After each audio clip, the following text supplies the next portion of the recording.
Okay, welcome to Ernest academy YouTube channel. അപ്പം ഓരോരുത്തരായിട്ട് ലൈവിൽ ജോയിൻ ചെയ്യുന്നതേ ഉള്ളൂ. എനിവേ നമുക്ക് സ്റ്റാർട്ട് ചെയ്യാം. അപ്പൊ നമ്മളെല്ലാവരും സിവിൽ എഞ്ചിനീയറിംഗ് ഗ്രാജുവേറ്റ്സ് ഏറ്റവും അധികം കാത്തിരിക്കുന്ന ഒരു എക്സാം എന്ന് പറയുന്നതാണ് LSGD അസിസ്റ്റന്റ് എഞ്ചിനീയർ സിവിലിന്റെ എക്സാം എന്ന് പറയുന്നത്.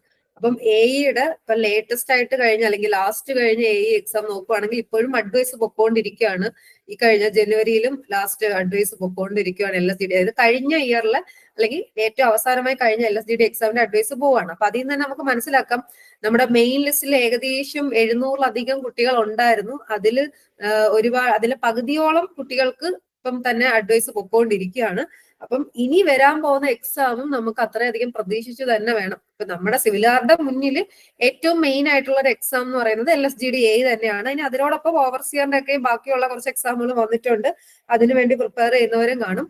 എനിവേ, നമ്മുടെ ഇപ്പൊ ഈ ഒരു ഏണസ്റ്റ് അക്കാഡമിയുടെ യൂട്യൂബ് ചാനൽ വഴി നമ്മളിപ്പോ ഉദ്ദേശിക്കുന്നതെന്ന് പറയുന്നത് ഒരു ക്വസ്റ്റ്യൻ ഡിസ്കഷൻ സീരീസ് ആണ്. അപ്പൊ നമുക്കറിയാം, നമ്മുടെ LSGD ഇനി വരാൻ പോകുന്ന AE എക്സാമിന്റെ ടെന്റേറ്റീവ് ഡേറ്റ് എന്ന് പറയുന്നത് അല്ലെങ്കിൽ മന്ത് എന്ന് പറയുന്നത് ജൂലൈ, ഓഗസ്റ്റ്, സെപ്റ്റംബർ മന്തിലാണ്. അപ്പൊ അതിന്റെ ഇടയ്ക്ക് ഏത് ദിവസം വേണമെങ്കിലും നമ്മുടെ എക്സാം വരാം.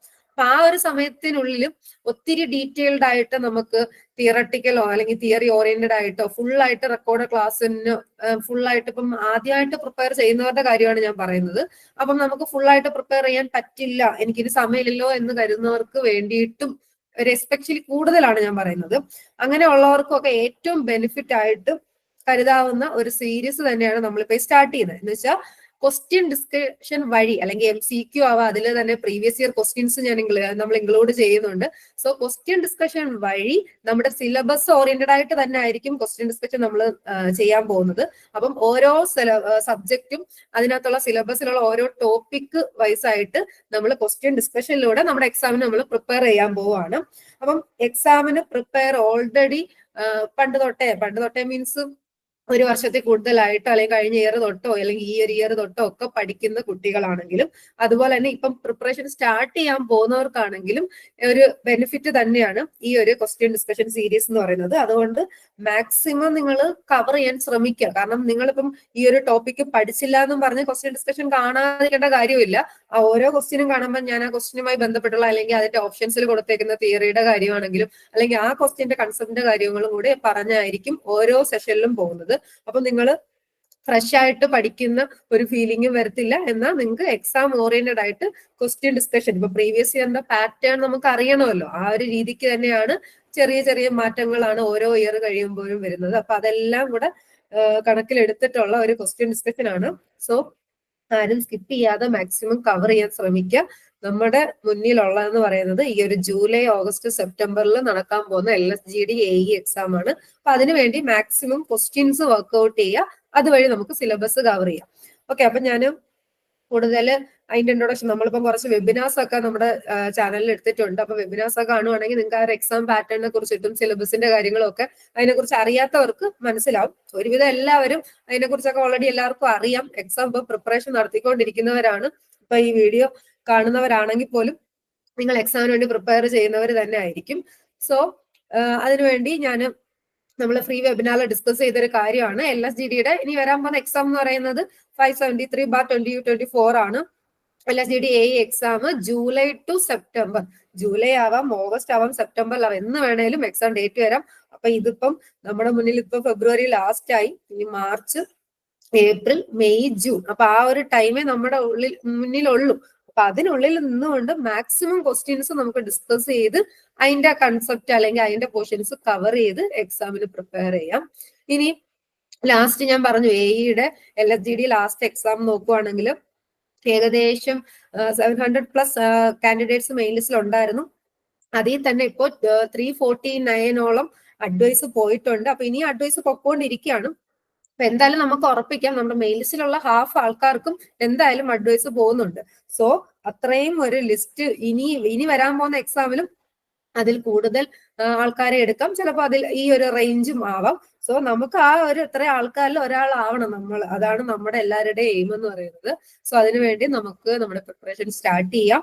അപ്പം നമ്മുടെ സിലബസ് ലാസ്റ്റ് AEയുടെ സിലബസ് ആണെങ്കിൽ അല്ലെങ്കിൽ ടെന്റേറ്റീവ് സിലബസ് നോക്കുവാണെങ്കിൽ സിലബസിൽ തുടക്കം കൊടുത്തേക്കുന്ന ടോപ്പിക് എന്ന് പറയുന്നത് mechanics of solids and structural analysis എന്നുള്ളതാണ്. അപ്പൊ അതിൽ നമുക്ക് 2 സബ്ജക്റ്റിനെ ക്ലബ് ചെയ്തിട്ടാണ് ഒരു ടോപ്പിക്കായിട്ട് നമുക്ക് സിലബസിൽ കൊടുത്തേക്കുന്നത്. അപ്പൊ നിങ്ങൾ ബിടെക് പഠിച്ചിരിക്കുന്ന സമയത്ത് മെക്കാനിക്സ് ഓഫ് സോളിഡ്സും പഠിച്ചിട്ടുണ്ട്, അതുപോലെ തന്നെ സ്ട്രക്ചറൽ അനാലിസിസും പഠിച്ചിട്ടുണ്ട്. അപ്പൊ ഈ 2 പോർഷൻസിനെയും കൂടെ ക്ലബ് ചെയ്ത് ഒരു ടോപ്പിക്, ഇപ്പം ലാസ്റ്റ് എക്സാം നോക്കുവാണെങ്കിൽ 10 മാർക്കാണ് കൊടുത്തേക്കുന്നത്. വേണമെങ്കിൽ ചിലപ്പോൾ വെയിറ്റേജിലും മാറ്റങ്ങൾ വരാം. അപ്പൊ അത് ഡീറ്റെയിൽഡ് ആയിട്ടുള്ള സിലബസ് വന്നാൽ മാത്രമേ നമുക്ക് ഉറപ്പിക്കാനായിട്ട് പറ്റൂ. എനിവേ നമ്മുടെ മൈൻഡിൽ ഇപ്പം ഒരു 10 ക്വസ്റ്റ്യൻ ഈ mechanics of solids and structural analysis എന്ന ടോപ്പിക്കിൽ നിന്ന് 10 ചോദ്യമാകാം വരുന്നതെന്നുള്ളത് നമുക്ക് കരുതി തന്നെ പ്രിപ്പയർ ചെയ്യാം. അപ്പൊ അതെല്ലാം മെക്കാനിക്സ് ഓഫ് സോളിഡ്സ്, ഇപ്പൊ നിങ്ങൾ ചിലപ്പോൾ സ്ട്രെങ്ത് ഓഫ് മെറ്റീരിയൽസ് എന്നായിരിക്കാം പഠിച്ചേക്കുന്നത്, അല്ലെങ്കിൽ മോസ് എന്നായിരിക്കാം പറയുന്നത്. അപ്പൊ മെക്കാനിക്സ് സോളിഡ്സ് ആണ് ഇന്ന് നമ്മൾ സ്റ്റാർട്ട് ചെയ്യാൻ പോകുന്നത്. അതിൽ ഫസ്റ്റ് സിലബസ് ഞാൻ പറഞ്ഞു, ഓരോ സബ്ജക്റ്റും നമ്മളിപ്പോ സിലബസ് ഓറിയന്റഡ് ആയിട്ട് തന്നെ ആയിരിക്കും ക്ലാസ്സസ് പോകുന്നത്. അതുകൊണ്ട് നിങ്ങൾക്ക് വലിയ ബുദ്ധിമുട്ട് കാണത്തില്ല. ആ സിലബസ് ഓറിയന്റഡ് ആയിട്ട് പഠിച്ചു പോകുന്നത് തന്നെയാണ് എപ്പോഴും ബെറ്റർ എന്ന് പറയുന്നത്. അപ്പൊ മെക്കാനിക്സ് സോളിഡ്സിലെ concept of stress and strain, അല്ലെങ്കിൽ സിംപ്ലി പറയുകയാണെങ്കിൽ സ്ട്രെസ് ആൻഡ് സ്ട്രെയിന്റെ പോർഷൻസ് ആണ് ഇന്ന് നമ്മൾ കവർ ചെയ്യാൻ പോകുന്നത്. ഓക്കെ, ഇനി ഈ സ്ട്രെസ് ആൻഡ് സ്ട്രെയിൻ അവരിപ്പം സിലബസ് നോക്കുവാണെങ്കിൽ concept of stress and strain എന്ന് മാത്രമേ പറഞ്ഞിട്ടുള്ളൂ. എന്നാൽ അതിനുള്ളിലോട്ട് നോക്കുവാണെങ്കിൽ ഒരുപാട് പോർഷൻസ് കവർ ചെയ്യുന്നതാണ് ഈ സ്ട്രെസ് സ്ട്രെയിൻ എന്ന് പറയുന്ന ടോപ്പിക് എന്ന് പറയുന്നത്. അപ്പൊ അതിൽ നമുക്ക് പറയുവാണെങ്കിൽ സിമ്പിൾ സ്ട്രെസ്സസ് ആൻഡ് സ്ട്രെയിൻസ് ഉണ്ട്, അതുപോലെ തന്നെ ഇലാസ്റ്റിക് കോൺസ്റ്റൻസ് വരുന്നുണ്ട്, linear and volumetric changes of bodies വരുന്നുണ്ട്, തെർമൽ സ്ട്രെസ് വരുന്നുണ്ട്, പിന്നെ കുറച്ച് പ്രോബ്ലമാറ്റിക് ആയിട്ടുള്ള കുറച്ച് കാര്യങ്ങളും കൂടെ എക്സ്ട്രാ ആയിട്ട് വരുന്നുണ്ട്. അപ്പൊ മാക്സിമം അത്രയും പോർഷൻസ് നമ്മൾ കവർ ചെയ്തിട്ട് ക്വസ്റ്റ്യൻ ഡിസ്കസ് ചെയ്ത് പോവാം. പിന്നെ ഇന്നത്തെ സെഷൻ ഇപ്പൊ ഒരു സ്റ്റാർട്ടിംഗ് സെഷൻ ആയതുകൊണ്ട് തന്നെ, ഫസ്റ്റ് ക്ലാസ് ആയതുകൊണ്ട് തന്നെ ഞാൻ ഒത്തിരി ടഫ് ആയിട്ടുള്ള ക്വസ്റ്റ്യൻസ് ഇൻക്ലൂഡ് ചെയ്തിട്ടില്ല. അപ്പൊ ഒരു തുടക്കക്കാരെന്നുള്ള നിലയ്ക്കാണെങ്കിലും നിങ്ങൾക്ക് ആൻസർ ചെയ്ത് പോകാൻ പറ്റുന്ന, അല്ലെങ്കിൽ നിങ്ങൾക്ക് മനസ്സിലാക്കി ഇപ്പൊ തന്നെ ഈ ഒരു ക്ലാസ്സിനോടൊപ്പം തന്നെ, ഇപ്പൊ നമ്മൾ ഈ ക്ലാസ് എടുക്കുന്നത് നിങ്ങൾ കേൾക്കുവാണെങ്കിൽ അതിനോടൊപ്പം തന്നെ നിങ്ങൾക്ക് പഠിച്ചു പോകാൻ പറ്റുന്ന രീതിക്കുള്ള ക്വസ്റ്റ്യൻസും ആണ് ഞാൻ ഇന്നത്തെ ക്ലാസ്സിൽ ഇൻക്ലൂഡ് ചെയ്തേക്കുന്നത്. ഇനി വരും സെഷൻസിലും അല്ലെങ്കിൽ ഇപ്പൊ എക്സാമിന്റെ അടുത്ത് വരുന്ന കുറെ റിവിഷൻ സെഷൻസ് ഒക്കെ നമുക്ക് വരും. അപ്പോഴൊക്കെ കുറച്ചും കൂടെ ഒക്കെ ക്വസ്റ്റ്യൻസ്, പ്രോബ്ലമാറ്റിക് ആയിട്ടുള്ള കുറെ കൂടെ ക്വസ്റ്റ്യൻസ് നമുക്ക് വർക്ക്ഔട്ട് ചെയ്യാൻ പറ്റും. എനിവേ ഇത്രയും ടോപ്പിക്സ് കവർ ചെയ്ത് സ്ട്രെസ് ആൻഡ് സ്ട്രെയിനിലെ ചോദ്യങ്ങളിലേക്ക് പോവാം. ആദ്യം തന്നെ ഒരു സിമ്പിൾ ആയിട്ടുള്ള ഒരു ചോദ്യത്തിൽ നിന്ന് തുടങ്ങാം. ഫസ്റ്റ് ക്വസ്റ്റ്യൻ എന്ന് പറയുന്നത് the stress at a point is, അപ്പം ഒരു പോയിന്റിലെ സ്ട്രെസ് എന്ന് പറയുന്നത് the stress at a point is vector, scalar, tensor. നിങ്ങൾക്ക് അറിയാലോ MCQ ആണ് നമ്മുടെ എക്സാം എന്ന് പറയുന്ന 4 ഓപ്ഷൻസ് ആണ് ഉള്ളത്.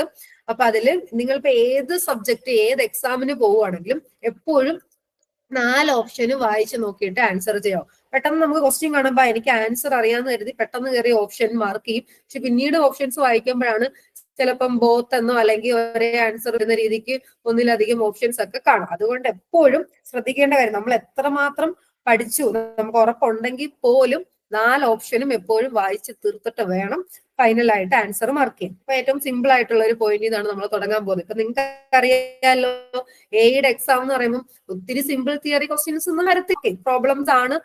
പ്രോബ്ലംസും അതിനോടൊപ്പം തിയറട്ടിക്കൽ കൺസെപ്റ്റ് അറിഞ്ഞാൽ മാത്രമേ നമുക്ക് പ്രോബ്ലംസിലോട്ട് എത്തിപ്പെടാനായിട്ട് പറ്റില്ല, പ്രോബ്ലംസ് ചെയ്യാൻ പറ്റും. സോ നമുക്ക് തിയറിയും പഠിക്കണം, പ്ലസ് പ്രോബ്ലവും പഠിക്കണം. പിന്നെ പ്രിപ്പയർ ചെയ്യുന്നൊരു ആ ഒരു ലെവലും ഓവർസിയർ ലെവലും ഡിഫറൻസ് ഉണ്ട് എന്ന് നിങ്ങൾക്ക് അറിയാം. എന്തായാലും ടോപ്പിക്സ് നമ്മൾ കവർ ചെയ്യുമ്പോൾ ആദ്യം നമ്മൾ ആ തിയറട്ടിക്കൽ പോർഷൻസ് ആയിരിക്കും കവർ ചെയ്യുന്നത്. എന്നിട്ട് അവിടെ ഇക്വേഷൻസ് ഉണ്ടെങ്കിൽ അത് പഠിക്കും, അതെങ്ങനെ സബ്സ്റ്റിറ്റ്യൂട്ട് ചെയ്യേണ്ടതെന്ന് പഠിക്കും. എന്നിട്ടാണ് ന്യൂമറിക്കൽ പ്രോബ്ലംസിലോട്ട് പോകുന്നത്. അതിനുശേഷം അഡ്വാൻസ്ഡ് ആയിട്ടുള്ള ന്യൂമറിക്കൽ പ്രോബ്ലംസും ഒക്കെ നമുക്ക് വർക്ക്ഔട്ട് ചെയ്ത് പഠിക്കാം. ഒത്തിരി ടഫ് ലെവലിലെ ക്വസ്റ്റ്യൻസ് വരുമെന്ന് ഞാൻ പ്രഡിക്റ്റ് ഒന്നും ചെയ്യുന്നില്ല. കാരണം ചില എയുടെ ഒക്കെ എക്സാം, ഇപ്പൊ ഹാർബർ അങ്ങനെ ഓരോ ഡിപ്പാർട്ട്മെന്റിന് എക്സാംസ് ഡിഫറെന്റ് ആണല്ലോ. സോ ചില എക്സാമുകളിൽ ഇത്തിരി ടഫ് ആയിട്ടുള്ള ക്വസ്റ്റ്യൻസ് ഇൻക്ലൂഡ് ചെയ്യാറുണ്ട്. എന്നാൽ ലാസ്റ്റ് LSGD എക്സാമിന്റെ ക്വസ്റ്റ്യൻ പേപ്പർ നോക്കുവാണെങ്കിൽ അതിനകത്തൊരു ഈ ഒരു പോർഷനിലുള്ള ക്വസ്റ്റ്യൻ ഞാൻ ഇൻക്ലൂഡ് ചെയ്തിട്ട് നോക്കുവാണെങ്കിൽ ഇത്ര പാടുള്ള ക്വസ്റ്റ്യൻ ഒന്നും അല്ല ചോദിച്ചിരുന്നത്. സിമ്പിൾ ആയിട്ട് നമുക്ക് ഒരു ഇക്വേഷൻ അറിയാമെങ്കിൽ സബ്സ്റ്റിറ്റ്യൂട്ട് ചെയ്ത് ചെയ്യാൻ പറ്റുന്ന ഒരു പ്രോബ്ലം ആണ് എക്സാമിന് ചോദിച്ചിരിക്കുന്നത്. ഓക്കെ, എനിവേ ഇവിടെ നിങ്ങള് എക്സാമിന് പ്രിപ്പയർ ചെയ്യുന്നവരുണ്ട്, ഈ ഒരു ടോപ്പിക് ഒക്കെ പഠിച്ചിട്ടുണ്ട് എന്നൊക്കെ ഉണ്ടെങ്കിൽ വീഡിയോ കാണുന്നുണ്ടെങ്കിൽ നിങ്ങൾക്ക് ക്വസ്റ്റ്യന്റെ ആൻസർ ലൈവ് ചാറ്റിലെ ഓപ്ഷൻസ് പറയാം. അപ്പൊ സിമ്പിൾ ഒരു ചോദ്യമാണെന്ന് ഞാൻ ഓൾറെഡി പറഞ്ഞു കഴിഞ്ഞു. അപ്പൊ ഞാൻ അധികം ടൈം ആ ക്വസ്റ്റ്യന് വേണ്ടിയിട്ട് കളയുന്നില്ല. സ്ട്രെസ് അറ്റ് എ പോയിന്റ് അതൊരു വെക്ടർ ആണോ, സ്കെയിലർ ആണോ, ടെൻസർ ആണോ എന്ന് ചോദിച്ചിട്ടുള്ളൂ. നിങ്ങളിപ്പം ഫിസിക്സിലൊക്കെ ആണെങ്കിലും സ്കെയിലർ എന്താണ്, വെക്ടർ എന്താണ്, വെക്ടർ ക്വാണ്ടിറ്റി, സ്കെയിലർ ക്വാണ്ടിറ്റി ഒക്കെ നമ്മൾ പണ്ടത്തെ ക്ലാസ്സുകളിൽ തന്നെ പഠിച്ചിട്ടുള്ളത് തന്നെയാണ്. അപ്പൊ നമുക്ക് വേണ്ടത് സ്ട്രെസ് ആണ്. അപ്പൊ ഈ ഒരു ചാപ്റ്റർ ഞാൻ പറഞ്ഞു concept of stress and strain എന്നാണ് നമ്മൾ പഠിക്കാൻ പോകുന്നത്. സോ ആദ്യം തന്നെ നമുക്ക് സിംപിളി സ്ട്രെസ്സും സ്ട്രെയിനും എന്താന്ന് പറഞ്ഞു തന്നെ പോർഷൻ തുടങ്ങാം. ഓൾറെഡി അതൊക്കെ അറിയാവുന്നവരായിരിക്കാം നിങ്ങൾ, എങ്കിലും നമുക്ക് ടോപ്പിക്ക് തുടങ്ങുന്നുള്ള സ്ഥിതിക്ക് സിംപിളി ഞാൻ സ്ട്രെസ് എന്താണെന്ന് കൂടെ പറഞ്ഞു കൂടെ പോവുകയാണ്. അപ്പൊ സ്ട്രെസ് എന്ന് പറഞ്ഞാൽ നമ്മൾ സിംപ്ലി ഇക്വേഷൻ ആയിട്ട് പറയും ഫോഴ്സ് ബൈ ഏരിയ എന്ന് പറയും. അപ്പം എപ്പോഴും സ്ട്രെസ് എന്ന് പറഞ്ഞാൽ it is the resisting force per unit initial area, അല്ലെങ്കിൽ റെസിസ്റ്റിംഗ് ഫോഴ്സ് പെർ ഏരിയ ആണ്. അപ്പൊ നമ്മളൊരു ബോഡിയിൽ ഒരു ഫോഴ്സ് അപ്ലൈ ചെയ്യുമ്പോൾ ആ ഒരു ബോഡി തിരിച്ചൊരു റെസിസ്റ്റിംഗ് ഫോഴ്സ് അവിടെ ഡെവലപ്പ് ചെയ്യും. ആ ഒരു റെസിസ്റ്റിംഗ് ഫോഴ്സ് ഉണ്ടെങ്കിലേ അവിടെ സ്ട്രെസ് ഉണ്ടായി എന്ന് നമുക്ക് പറയാൻ പറ്റൂ. So resisting force per unit ഏരിയനെയാണ് നമ്മൾ സ്ട്രെസ് എന്ന് വിളിക്കുന്നത്. അതൊക്കെ നിങ്ങൾക്ക് ഫണ്ടമെന്റൽ ആയിട്ട് അറിയാവുന്ന കാര്യം തന്നെയാണ്. സ്ട്രെസ്സിന്റെ സിഗ്മ ആണ് നൊട്ടേഷൻ എന്നും സിമ്പിൾ ഇക്വേഷൻ ആയിട്ട് പറയുകയാണെങ്കിൽ എഫ് ബൈ ഇ അല്ലെങ്കിൽ ഫോഴ്സ് ബൈ ഏരിയ ആണെന്ന് നമുക്കറിയാം. ഇനി നിങ്ങൾ ശ്രദ്ധിക്കേണ്ട കാര്യമാണ് ഈ യൂണിറ്റുകൾ. ഇപ്പം ഏത് സബ്ജക്റ്റും പ്രോബ്ലംസ് ഒക്കെ ചെയ്യുമ്പോഴും എപ്പോഴും യൂണിറ്റിന്റെ കാര്യം ശ്രദ്ധിക്കുക. സിമ്പിൾ ആയിട്ട് നമ്മൾ തള്ളിക്കളയുന്ന കാര്യങ്ങളാണ്, പക്ഷെ ആ യൂണിറ്റിന്റെ കേസ് വെച്ചിട്ടായിരിക്കാം നമുക്ക് ന്യൂമറിക്കൽ പ്രോബ്ലംസ് ഒക്കെ തെറ്റിപ്പോകുന്നത്. സോ സ്ട്രെസ്സിന്റെ ഇപ്പൊ ഞാൻ ഇവിടെ സ്ട്രെസ് പറഞ്ഞതുകൊണ്ട് സ്ട്രെസ്സിന്റെ യൂണിറ്റ് എന്ന് പറയുന്നത് normally newton per metre square എന്ന് വരാറുണ്ട്. അതുപോലെ തന്നെ പാസ്കൽ എന്നും കൊടുക്കാറുണ്ട്. അതായത് ഒരു പാസ്കൽ എന്ന് പറയുന്നതാണ് ഒരു ന്യൂട്ടൺ പെർ മീറ്റർ സ്ക്വയർ. പിന്നെ അതുകൂടാതെ മറ്റുള്ള യൂണിറ്റുകൾ വരുന്നുണ്ട്, മെഗാ പാസ്കൽ വരാം, ജിഗാ പാസ്കൽ ഒക്കെ വരാം. അപ്പൊ മെഗാ എത്രയാണ് ജിഗ എത്ര എന്നൊക്കെ ഉള്ള കാൽക്കുലേഷൻസ് അനുസരിച്ച് വേണം നിങ്ങൾ പ്രോബ്ലംസ് സോൾവ് ചെയ്യാൻ. സോ ഒരു മെഗാ പാസ്കൽ എന്ന് പറയുന്നത് ഒരു ന്യൂട്ടൺ പെർ mm² ആണ്. അപ്പം ജസ്റ്റ് സ്ട്രെസ് എന്ന് പറയുന്നത് എന്താണെന്ന് ഞാൻ പറഞ്ഞു എന്നേ ഉള്ളൂ. ഇനി സ്ട്രെസ് തന്നെ പലതരത്തിലുള്ള സ്ട്രെസ്സുകൾ വരും. ഇപ്പൊ ഞാൻ പറഞ്ഞു ഒരു ഫോഴ്സ് അവിടെ ആക്ട് ചെയ്യുമ്പോൾ അതിനെ റെസിസ്റ്റ് ചെയ്യുന്ന ഒരു ഫോഴ്സ് അവിടെ ഡെവലപ്പ് ചെയ്യും, അങ്ങനെയാണ് സ്ട്രെസ് ഉണ്ടാകുന്നത്. ഇനി ആ ഫോഴ്സ് പലതരത്തിലുള്ള ഫോഴ്സ് ആവാമല്ലോ, അതിനനുസരിച്ച് പലതരത്തിലുള്ള സ്ട്രെസ്സസ് ആവാം. ഒരു ബോഡിയിൽ ആ ബോഡിയെ വലിച്ചു നീട്ടുന്ന അല്ലെങ്കിൽ ടെൻസൈൽ ഫോഴ്സ് ആണ് അവിടെ ആക്ട് ചെയ്യുന്നതെങ്കിൽ അവിടെ ഡെവലപ്പ് ചെയ്യുന്ന സ്ട്രെസ്സിനെയാണ് നമ്മൾ ടെൻസൈൽ സ്ട്രെസ് എന്ന് പറയുന്നത്. അതിനെ മറിച്ച് ആ ബോഡിയെ നമ്മൾ ഒരു കംപ്രസ് ചെയ്യുവാണ്, കംപ്രസീവ് ഫോഴ്സ് ആണ് ബോഡിയിൽ അപ്ലൈ ചെയ്യുന്നതെങ്കിൽ അവിടെ ഉണ്ടാകുന്ന സ്ട്രെസ് എന്ന് പറയുന്നത് കംപ്രസീവ് സ്ട്രെസ് ആയിരിക്കും. ഇതൊക്കെ ബേസിക് ആയിട്ട് സ്ട്രെസ്സിന്റെ പോർഷനിൽ നമ്മൾ അറിഞ്ഞിരിക്കേണ്ട പോയിന്റ് ആണ്. ഇനി നമ്മുടെ ക്വസ്റ്റ്യനിലോട്ട് വരാം. നമുക്ക് ഒരു പോയിന്റ്, ഒരു മെറ്റീരിയൽ എടുക്കുകയാണ്, ഞാനിപ്പോ ഒരു ബോഡി ഒരു മെറ്റീരിയൽ എടുക്കുകയാണെങ്കിൽ അതിലെ ഒരു പോയിന്റിലെ സ്ട്രെസ് എന്ന് പറയുന്നത് എന്ത് ക്വാണ്ടിറ്റിയാണ്. അപ്പൊ അതിന്റെ നമുക്ക് മാഗ്നിറ്റ്യൂഡും ഡയറക്ഷനും ഒക്കെ അറിഞ്ഞാലേ അത് സ്കെയിലർ ആണോ വെക്ടർ ആണോ ടെൻസർ ആണോ എന്ന് നമുക്ക് പറയാനായിട്ട് പറ്റും. അപ്പം ഒരു മെറ്റീരിയലിലെ ഒരു പോയിന്റിലെ സ്ട്രെസ് എന്ന് പറയുന്നതിനെ ഡിസ്ക്രൈബ് ചെയ്യണം, കംപ്ലീറ്റ് ആയിട്ട് ഡിസ്ക്രൈബ് ചെയ്യണമെങ്കിൽ 9 കമ്പോണന്റ് ആണ് അവിടെ വേണ്ടി വരുന്നത്. അതായത് 2 ഡയറക്ഷൻ അവിടെ നമുക്ക് പറയാം. ഒരു ഡയറക്ഷൻ എന്ന് പറയുമ്പോൾ ഏത് സർഫസിലാണോ സ്ട്രെസ് ആക്ട് ചെയ്യുന്നത് അതിന്റെ ഓറിയന്റേഷൻ സ്പെസിഫൈ ചെയ്യുന്നതായിരിക്കും ഒരു ഡയറക്ഷൻ എന്ന് പറയുന്നത്. മറ്റേ ഡയറക്ഷൻ എന്ന് പറയുന്നത് ആ സർഫസിൽ ആക്ട് ചെയ്യുന്ന ഫോഴ്സിന്റെ ഡയറക്ഷൻ ആണ്. സോ ഒന്നിൽ കൂടുതൽ അല്ലെങ്കിൽ കുറേ അധികം ഡയറക്ഷൻ ആണ് ഒരു പോയിന്റിലെ സ്ട്രെസ്സിന് വരുന്നത്. ഇപ്പൊ നമുക്ക് സിമ്പിളി സ്കെയിലാർ എന്ന് പറയുന്നത് എന്താ നിങ്ങൾക്ക് അറിയാം, ഓൺലി മാഗ്നിറ്റ്യൂഡ്, അതിനൊരു മാഗ്നിറ്റ്യൂഡ് മാത്രമേ കാണത്തുള്ളൂ. വെക്ടർ ആകുമ്പോഴത്തേക്ക് മാഗ്നിറ്റ്യൂഡും കാണും, അതിനൊരു ഡയറക്ഷനും കാണും. ഫോഴ്സ് ഒക്കെ വെക്ടർ ക്വാണ്ടിറ്റി ആണ്. എന്നാൽ ടെൻസർ എന്ന് പറഞ്ഞാൽ അതിനൊരു മാഗ്നിറ്റ്യൂഡ് കൊണ്ട് മെനി ഡയറക്ഷൻസ് ഉണ്ട് എങ്കിലാണ് നമ്മൾ അതിനെ ടെൻസർ ക്വാണ്ടിറ്റി എന്ന് പറയുന്നത്. സോ അതുകൊണ്ട് സ്ട്രെസ് എന്ന് പറയുന്നത് എന്താണ്, ഒരു ടെൻസർ ആണെന്ന് നമുക്ക് പറയാം. സ്കെയിലാർ അല്ല, വെക്ടർ അല്ല, ടെൻസർ ആണ്. അപ്പം ജസ്റ്റ് ഇതൊക്കെ ഒരു ബേസിക് ഫണ്ടമെന്റൽ പോയിന്റ് ആണ് ഞാൻ പറഞ്ഞത്. ഇപ്പൊ ഇങ്ങനെ പറഞ്ഞെന്ന് കരുതി എയുടെ എക്സാമിന് ആ ഒരു ക്വസ്റ്റ്യൻ വരണം എന്ന് നിർബന്ധമായിട്ടല്ല ഞാൻ പറയുന്നത്. ജസ്റ്റ് ഫണ്ടമെന്റൽ ആയിട്ടുള്ള പോയിന്റ് ആണ് എന്താണ് സ്ട്രെസ് എന്നുള്ളത്. ഇനി സ്ട്രെസ് പറയുമ്പോൾ എന്തായാലും നമുക്ക് സ്ട്രെയിൻ പറയണമല്ലോ. സ്ട്രെയിൻ എന്ന് പറയുമ്പോൾ അതിൽ തന്നെ നോർമൽ സ്ട്രെയിൻ ഉണ്ട്. അതായത് സിംപിളി പറയുവാണെങ്കിൽ change in dimension to original ഡയമെൻഷനെയാണ് എന്ത് പറയുന്നത്, നോർമൽ സ്ട്രെയിൻ എന്ന് പറയുന്നത്. നിങ്ങൾക്കറിയാം സ്ട്രെയിന്റെ നൊട്ടേഷൻ എപ്സിലോൺ ആണ്. നൊട്ടേഷൻസ് ഒക്കെ പറയാൻ കാരണം പെട്ടെന്ന് നമുക്ക് ഇക്വേഷൻ വൈസ് ഒക്കെ ചോദിക്കുന്ന കാര്യങ്ങളൊക്കെ വരുവാണെങ്കിൽ നൊട്ടേഷൻസ് ഒക്കെ വെച്ചിട്ടായിരിക്കും നമുക്ക് ഓപ്ഷൻസ് വരുന്നത്.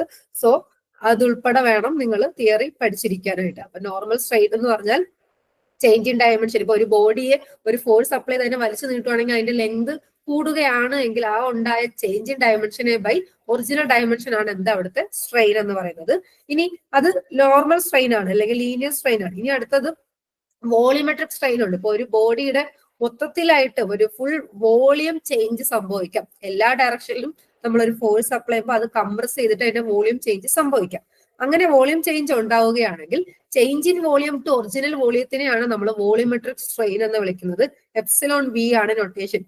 ഇതൊക്കെ ഞാൻ പറയാൻ കാരണം ഈ വോളിയോമെട്രിക് സ്ട്രെയിനുമായി ബന്ധപ്പെട്ടുള്ള ന്യൂമറിക്കൽ പ്രോബ്ലം ആണ് LSGDയുടെ എക്സാമിന് ചോദിച്ചത്. ഓക്കെ, നിങ്ങൾക്ക് ആ ഇക്വേഷൻ പഠിച്ചു വെച്ചിട്ടുണ്ടെങ്കിൽ ആ എക്സാമിന്റെ ക്വസ്റ്റ്യൻ നിങ്ങൾക്ക് അറ്റൻഡ് ചെയ്യാം. പക്ഷെ ആ ഓരോ ടേംസും എന്താണെന്ന് കൂടി പഠിച്ചു വെച്ചിട്ട് നമുക്ക് ബാക്കിയുള്ള പ്രോബ്ലംസിലോട്ട് പോകും. ഇനി നെക്സ്റ്റ് വൺ എന്ന് പറഞ്ഞാൽ നെക്സ്റ്റ് സ്ട്രെയിൻ എന്ന് പറഞ്ഞാൽ ഷിയർ സ്ട്രെയിൻ ആണ്. ഷിയർ സ്ട്രെയിൻ എന്ന് പറയുന്നത് സിംപ്ലി പറയുകയാണെങ്കിൽ ആംഗുലാർ ഡിസ്റ്റോർഷൻ ആണ്. ഇപ്പൊ രണ്ട് മ്യൂച്വലി പെർപെൻഡിക്കുലർ പ്ലെയിൻസ് തമ്മിലുള്ള ഒരു ആംഗിൾ ചേഞ്ചിനെയാണ് ഷിയർ സ്ട്രെയിൻ എന്ന് പറയുന്നത്. ഇപ്പം ഒരു ബോഡി ഇങ്ങനെ ഫിക്സ് ചെയ്ത് വെച്ചേക്കാണ്, അപ്പൊ അതിനൊരു ടാൻജൻഷ്യൽ ഫോഴ്സ് ആക്ട് ചെയ്യുമ്പോൾ അതിപ്പോ നമ്മൾക്കിപ്പോ ഒരു പേപ്പർ എടുക്കുവാണെങ്കിൽ, ഇപ്പം ഇതൊരു പേപ്പർ എടുക്കുവാണെങ്കിൽ ഇപ്പൊ ഈ ബോഡി ഇവിടെ ഫിക്സ് ചെയ്ത് വെച്ചേക്കാം, അപ്പൊ ഇവിടെ ഒരു ഫോഴ്സ് അപ്ലൈ ചെയ്യുമ്പോൾ ഈ ഒരു ആംഗിൾ ചേഞ്ച് ഉണ്ടാവും. അപ്പൊ രണ്ട് മ്യൂച്വലി പെർപെൻഡിക്കുലർ പ്ലെയിൻസ് തമ്മിലുള്ള ആംഗുലർ ഡിസ്റ്റോർഷൻ ആണ് നമ്മൾ ഷിയർ സ്ട്രെയിൻ, ഫൈ എന്നായിരിക്കും നോട്ടേഷൻ നിങ്ങൾ പഠിച്ചു വെച്ചിട്ടുള്ളത്. സോ ഷിയർ സ്ട്രെയിൻ, അപ്പൊ പലതരത്തിലുള്ള സ്ട്രെയിനുകളുണ്ട്. Normal strain, volumetric strain and shear strain. അപ്പം ക്വസ്റ്റ്യന്റെ ആൻസർ എന്താണ്? ടെൻസർ ആണ്. സ്ട്രെസ് എന്ന് പറയുന്നത്, stress at a point is a tensor ആണ്. മോർ ദാൻ മെനി, അതായത് അതിന് മെനി ഡയറക്ഷൻസ് ഉള്ളത് കൊണ്ടാണ് നമ്മൾ സ്ട്രെസ് എന്ന് പറയുന്നത് ഒരു ടെൻസർ ക്വാണ്ടിറ്റി എന്ന് വിളിക്കുന്നത്. ഇനി സെക്കൻഡ് ക്വസ്റ്റ്യൻ എന്ന് പറയുന്നത്, സെക്കൻഡ് ക്വസ്റ്റ്യനിലോട്ട് പോകാം. അപ്പം പ്രത്യേകിച്ച് ആരും ആൻസർ ഒന്നും പറഞ്ഞിട്ടില്ല, സിമ്പിൾ ആയിട്ടുള്ള ചോദ്യങ്ങളാണ്. ഇനി നിങ്ങളിപ്പം സിവിൽ ഫീൽഡിൽ ഉള്ളവരാണ് ഈ വീഡിയോ കാണുന്നതെങ്കിൽ നിങ്ങൾക്ക് ആൻസർ പറയാൻ പറ്റത്തുള്ളൂ, സിമ്പിൾ ചോദ്യമാണെങ്കിൽ പോലും. ഓക്കെ, സെക്കൻഡ് ക്വസ്റ്റ്യൻ എന്ന് പറയുന്നത്, a strut is a member which is primarily subjected to. അപ്പൊ നമ്മൾ ഈ മെക്കാനിക്സ് ഓഫ് സോളിഡ്സ് എന്ന് പറയുന്ന ചാപ്റ്റർ അല്ലെങ്കിൽ സബ്ജക്ട്, അവിടെ നമ്മൾ പഠിക്കുന്നത് എന്താണ്? മെറ്റീരിയൽസിന്റെ സ്ട്രെങ്തുമായി റിലേറ്റ് ചെയ്തിട്ടുള്ള കാര്യങ്ങളാണ്. അപ്പൊ പലതരത്തിലുള്ള മെറ്റീരിയൽസ് ആണ് നമ്മൾ ഇവിടെ ഡീൽ ചെയ്യുന്നത്. സോ അതിൽ നമുക്കിപ്പം ഒരു ബിൽഡിംഗ്, ഇപ്പൊ നമ്മളൊരു സിവിൽ എഞ്ചിനീയർ ആണെങ്കിൽ നമ്മളിപ്പോ ബിൽഡിംഗ് കൺസ്ട്രക്ട് ചെയ്യുന്ന കാര്യവുമായി ഡീൽ ചെയ്യുന്നുണ്ട്. സോ കൺസ്ട്രക്ഷൻ റിലേറ്റഡ് ആയിട്ടുള്ള കാര്യങ്ങളൊക്കെ ഡീൽ ചെയ്യുന്നുണ്ട്. അപ്പം ആ കൺസ്ട്രക്ഷനുമായി ബന്ധപ്പെട്ട് പല പല മെമ്പേഴ്സ് നമുക്ക് പരിചയപ്പെടേണ്ടി വരും. അപ്പൊ അതിലൊരു എക്സാമ്പിൾ ആണ് ഈ സ്ട്രട്ട് എന്ന് പറയുന്ന മെമ്പർ. അപ്പൊ ആ സ്ട്രട്ട് എന്ന് പറയുന്ന മെമ്പറിൽ ഏത് ഫോഴ്സ് ആണ് പ്രൈമറി ആക്ട് ചെയ്യുന്നതെന്ന് ചോദിച്ച് കണ്ടിട്ടുണ്ട്. പല എക്സാമ്പിൾക്കും തിയറട്ടിക്കൽ ആയിട്ടുള്ള ക്വസ്റ്റ്യനിൽ കണ്ടിട്ടുള്ളത് തന്നെയാണ്. Strut is a member which is primarily subjected to axial compression, axial tension, flexural compression, flexural tension.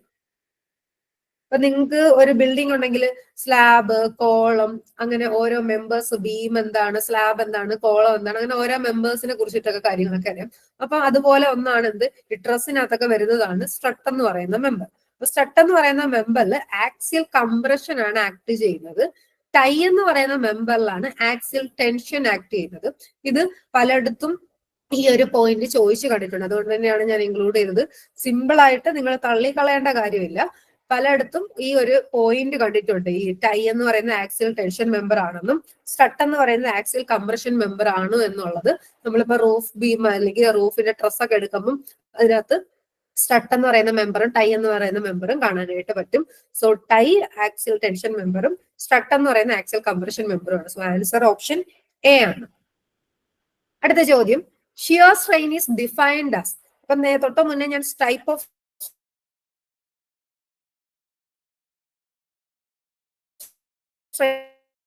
പറഞ്ഞപ്പോ ഷിയർ സ്ട്രെയിൻ എന്താണെന്ന് പറഞ്ഞത് പറഞ്ഞു.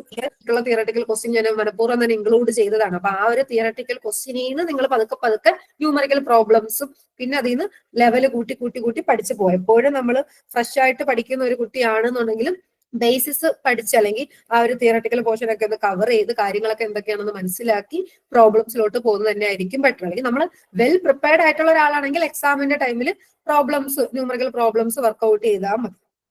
ഓക്കെ, അപ്പൊ ഷിയർ സ്ട്രെയിൻ എന്ന് പറയുന്നത് ഓൾറെഡി ഞാൻ പറഞ്ഞതുകൊണ്ട് തന്നെ ഓപ്ഷൻ സി അല്ലേ ആൻസർ വരുന്നത്.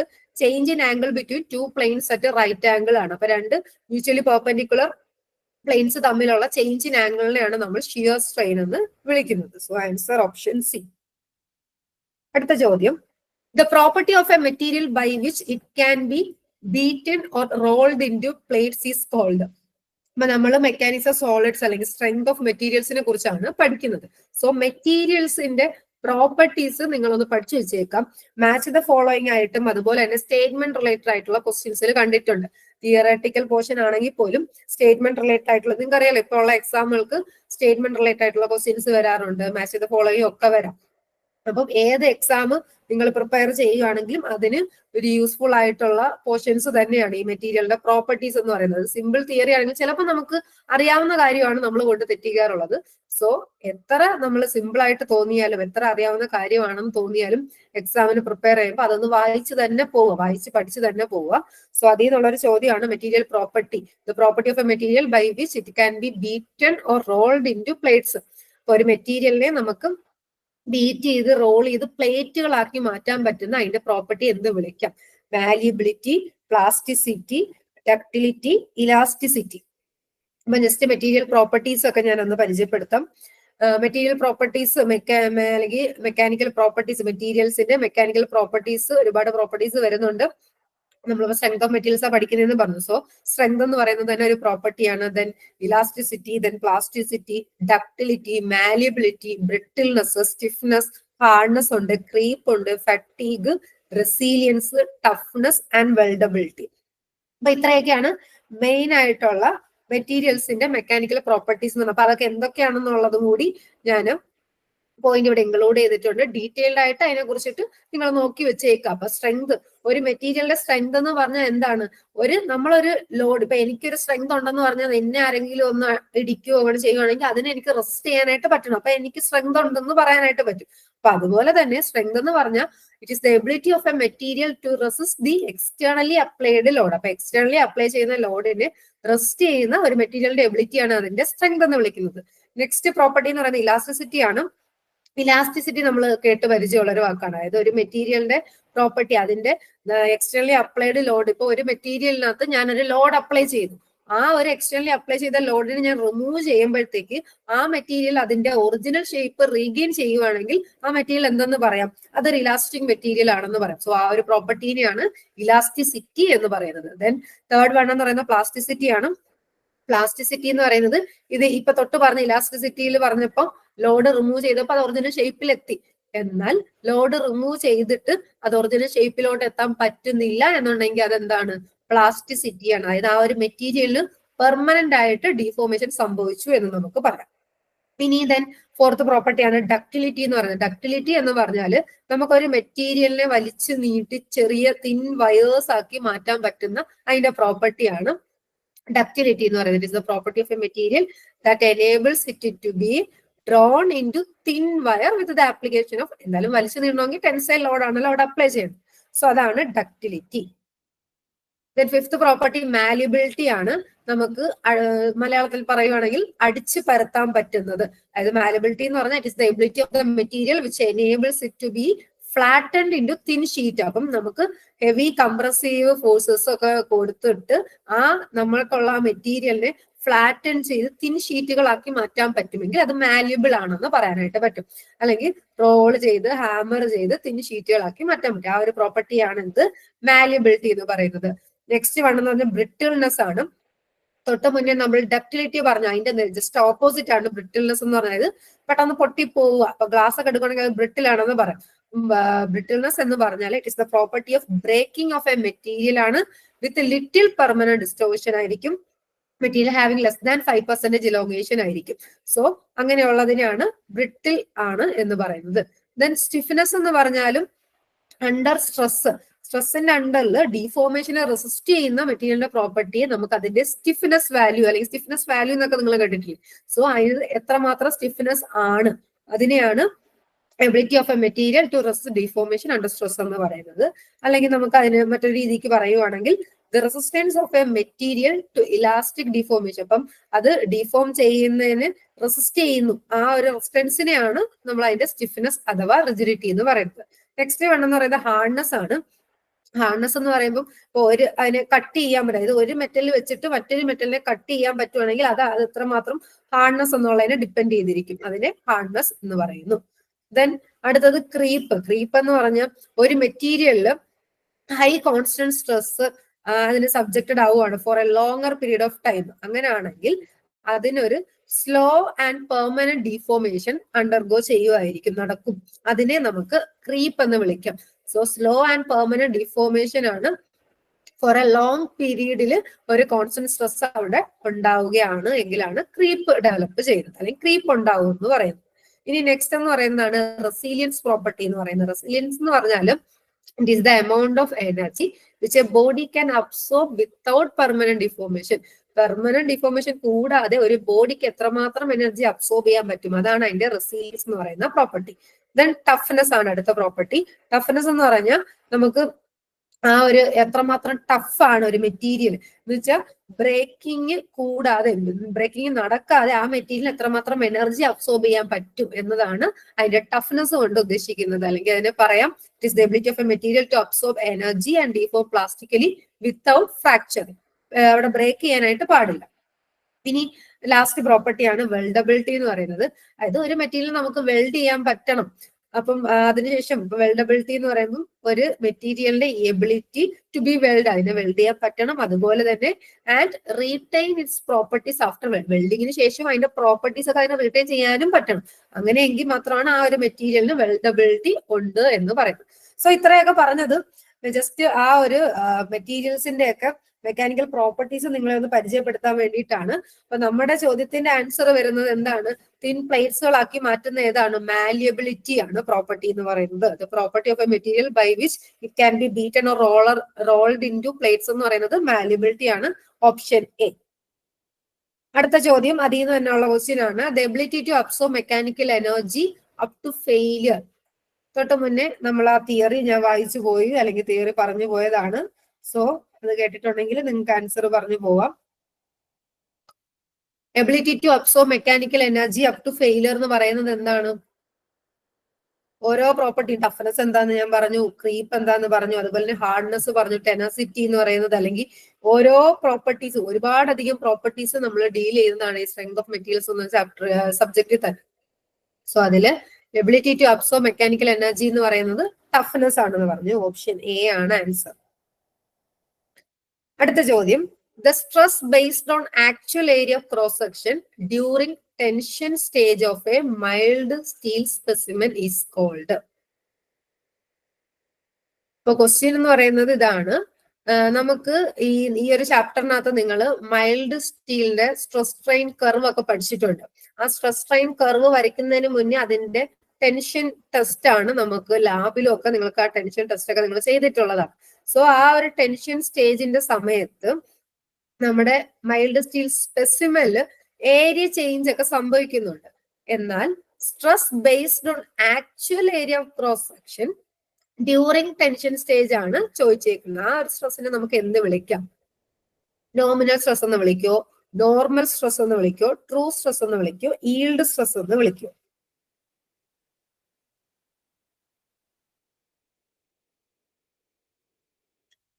ഓക്കെ, അപ്പൊ stress based on the actual area of cross section during tension stage ആണ് ക്വസ്റ്റ്യൻ ചോദിച്ചേക്കുന്നത്. അപ്പൊ അതിനു മുന്നേ നമുക്ക് ജസ്റ്റ് സ്ട്രെസ് സ്ട്രെയിൻ കർവ് ഒന്ന് പറഞ്ഞു പോകാം.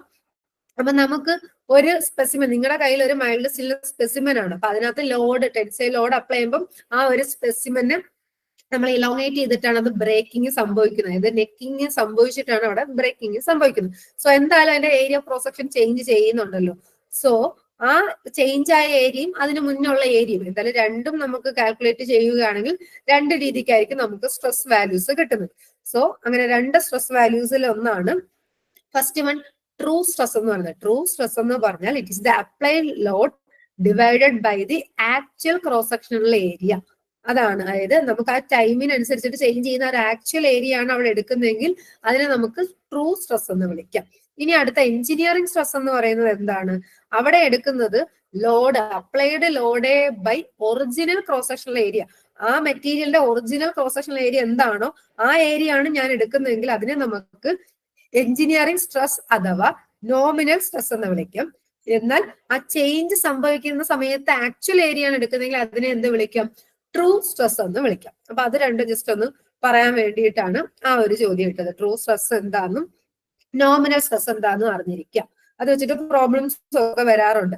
സോ സ്ട്രെസ് സ്ട്രെയിൻ കർവ് എന്ന് പറയുമ്പോൾ നമുക്ക് മൈൽഡ് സ്റ്റീലിന്റെ ആണ് മെയിൻ ആയിട്ട് നിങ്ങൾ പഠിക്കുന്നത്. അതിനകത്തുള്ള ഓരോ പോയിന്റും എന്തൊക്കെയാണ്, ഓരോ റീജിയനും എന്തൊക്കെയാണെന്നുള്ള അതിന്റെ തിയറട്ടിക്കൽ ആയിട്ടുള്ള പോർഷൻസ് കവർ ചെയ്തിരിക്കണം. സ്റ്റേറ്റ്മെന്റ് റിലേറ്റഡ് ആയിട്ടുള്ള ക്വസ്റ്റ്യൻസിലൊക്കെ വരാറുണ്ട്.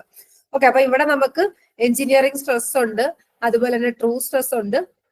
സ്ട്രെസ് ഉണ്ടെങ്കിൽ പിന്നെ എന്തുണ്ട്? സ്ട്രെയിനും ഉണ്ട്. സോ അതൊന്ന് നോക്കി വെച്ചേക്കാം. ഫോഴ്സ് അല്ലെങ്കിൽ load by cross sectional area of the specimen before deformation, അതായത് ഒറിജിനലി എത്രയായിരുന്നു അതിന്റെ ഏരിയ, ഡിഫോർമേഷന് മുന്നേ എത്രയായിരുന്നു ഏരിയ എടുക്കുവാണ്. എ നോട്ട് എന്നാണ് അതിന്റെ നോട്ടേഷൻ എങ്കിൽ F/A നോട്ടിനെയാണ് നമ്മൾ എഞ്ചിനീയറിംഗ് സ്ട്രെസ് എന്ന് വിളിക്കുന്നത്. അടുത്തത് ആ ലോഡ് അപ്ലൈ ചെയ്ത് നമ്മൾ ആ ടെസ്റ്റ് ചെയ്യുന്ന സമയത്തുള്ള ക്രോസ് സെക്ഷണൽ ഏരിയ എടുക്കുവാണ്, എ എടുക്കുവാണെങ്കിൽ അതിനെയാണ് നമ്മൾ എന്ത് വിളിക്കുന്നത്? ട്രൂ സ്ട്രെസ് എന്ന് വിളിക്കുന്നത്.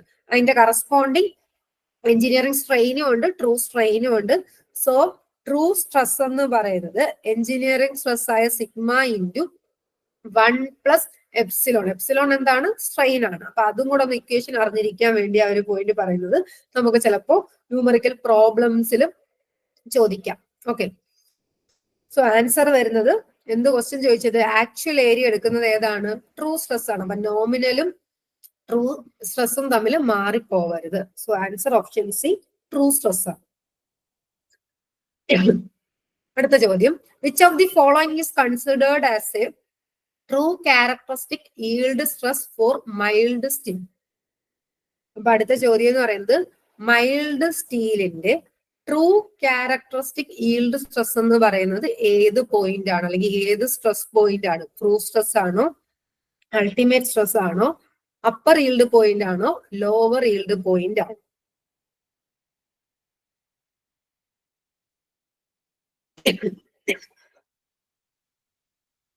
അപ്പൊ ഇതിനാണ് നിങ്ങൾ മൈൽഡ് സ്റ്റീലിന്റെ സ്ട്രെസ് സ്ട്രെയിൻ കർവ് കുറച്ച് ഡീറ്റെയിൽഡ് ആയിട്ട് തന്നെ നിങ്ങൾക്ക് പഠിക്കാനായിട്ടുണ്ട്.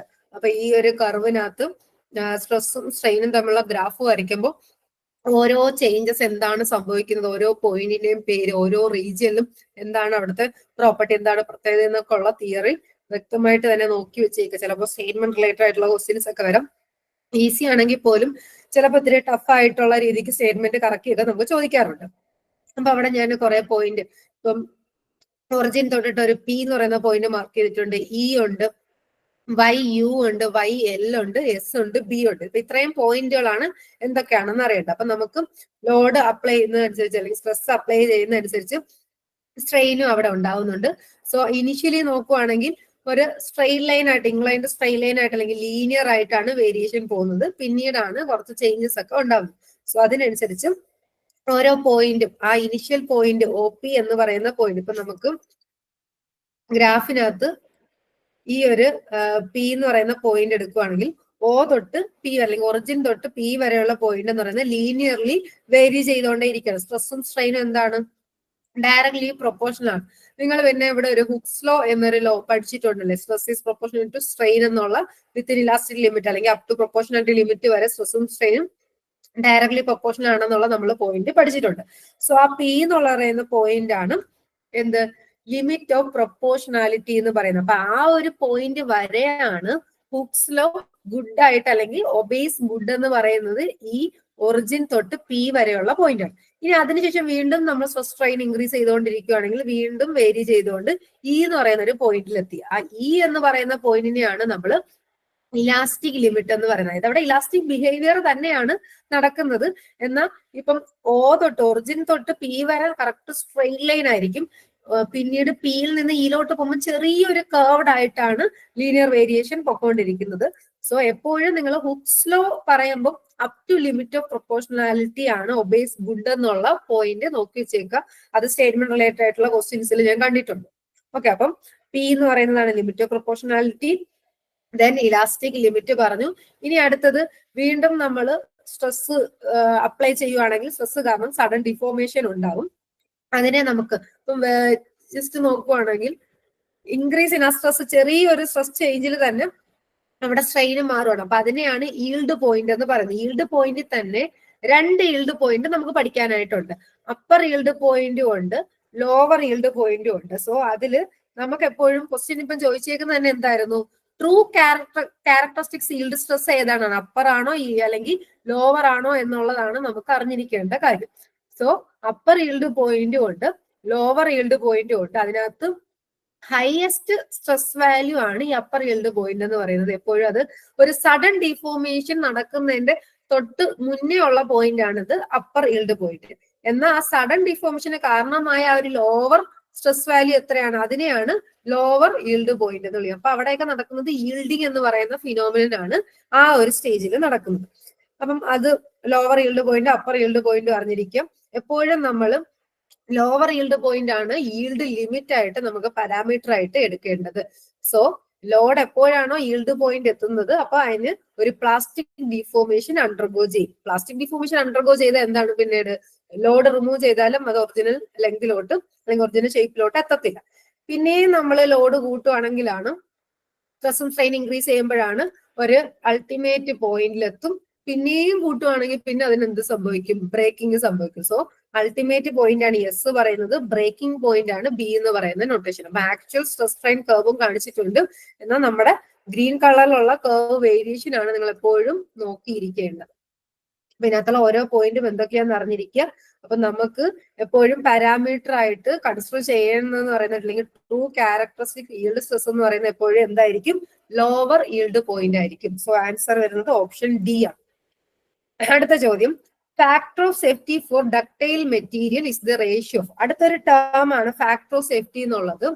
അപ്പം ഫാക്ടർ ഓഫ് സേഫ്റ്റി തന്നെ ഡക്ടൈൽ മെറ്റീരിയലിനും ബ്രിട്ടിൽ മെറ്റീരിയലും ഒക്കെ ഡിഫറെന്റ് ആയിട്ട് പഠിച്ചിട്ടുണ്ട് തിയറി. അപ്പം ഡക്ടൈൽ മെറ്റീരിയലിന്റെ ഫാക്ടർ ഓഫ് സേഫ്റ്റി എന്ന് പറയുന്നത് എന്താണ്?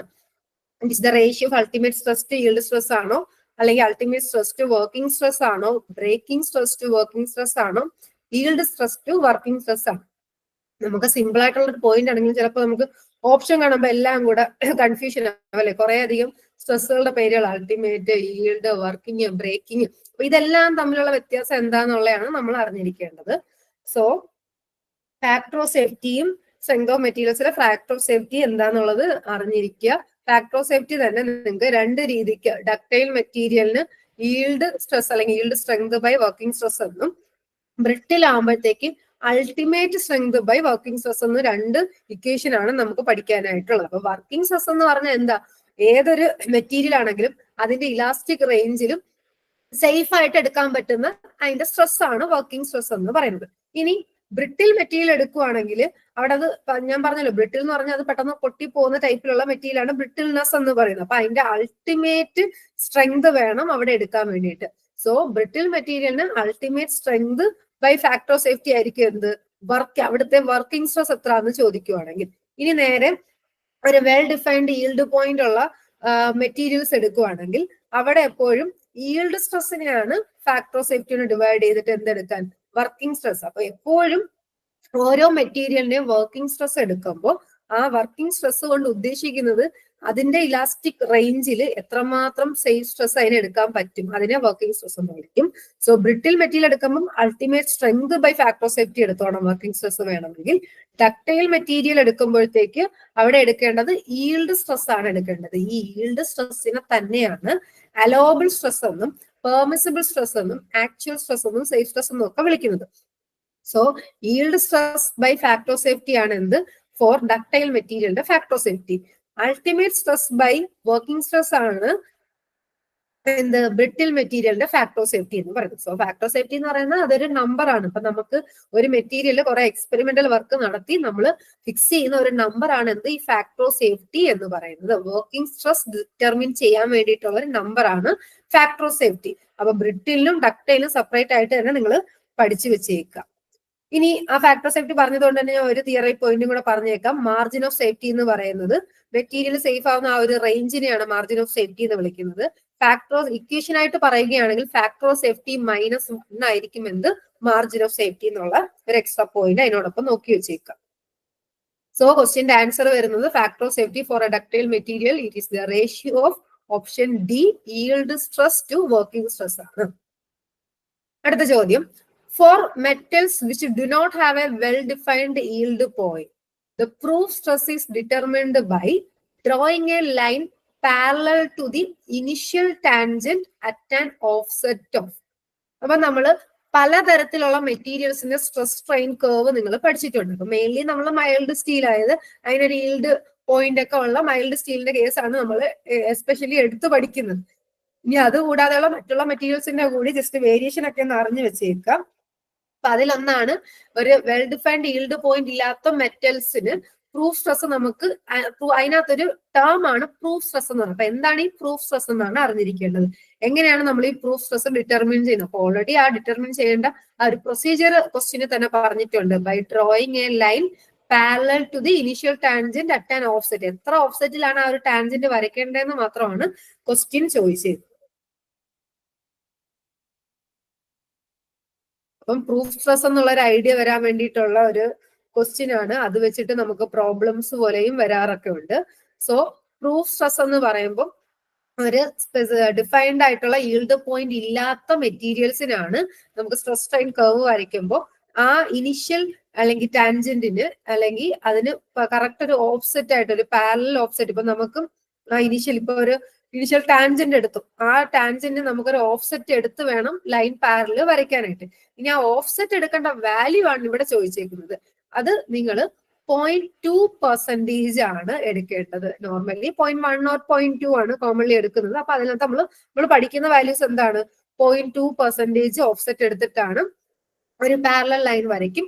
അത് നമ്മുടെ കർവുമായി മീറ്റ് ചെയ്യുന്ന പോയിന്റിന്റെ കറസ്പോണ്ടിങ് സ്ട്രെസ് വാല്യൂ ആയിരിക്കും അവിടുത്തെ എന്തെന്ന് പറയുന്നത്? പ്രൂഫ് സ്ട്രെസ് എന്ന് പറയുന്നത്. സോ പ്രൂഫ് സ്ട്രെസ് എന്താന്നുള്ളതൊന്ന് അറിഞ്ഞു വെച്ചേക്കുക. പ്രൂഫ് സ്ട്രെസ് എന്ന് പറയുമ്പോൾ 0.2%-ലാണ് നമ്മൾ ഓഫ്സെറ്റ് എടുത്തിട്ട് പാരലൽ ലൈൻ വരച്ച് പ്രൂഫ് സ്ട്രെസ് കാൽക്കുലേറ്റ് ചെയ്യേണ്ടത്. സോ 0.2% ആണ് ആൻസർ, ഓപ്ഷൻ എ. അടുത്ത ചോദ്യം, in a linearly elastic material direct strain at a point in any direction is proportional to. Already നമ്മൾ പറഞ്ഞു സ്ട്രെസ്സും സ്ട്രെയിനും എന്താണെന്ന് നിങ്ങൾക്ക് അറിയാം. അപ്പൊ ഡയറക്ട് സ്ട്രെയിനിന്റെ കേസാണ് ചോദിച്ചിരുന്നത്. ഒരു ലീനിയർ ഇലാസ്റ്റിക് മെറ്റീരിയൽ ആണ്. ഒരു പോയിന്റില് ഏത് ഡയറക്ഷൻ എടുത്താലും അവിടുത്തെ ഡയറക്ട് സ്ട്രെയിൻ എന്ന് പറയുന്നത് എന്തിന് പ്രൊപ്പോർഷണൽ ആയിരിക്കാം? പെട്ടെന്ന് നമുക്ക് സ്ട്രെയിൻ നിൽക്കുമ്പോൾ അവിടുത്തെ ഡിഫോർമേഷനും പ്രൊപ്പോർഷണൽ എന്ന് വന്നിട്ട് പെട്ടെന്ന് കയറി ചാടി ഓപ്ഷൻ എ മാർക്ക് ചെയ്യരുത്. അപ്പൊ എല്ലാ ഓപ്ഷനും നിങ്ങൾ വായിച്ചു നോക്കാം.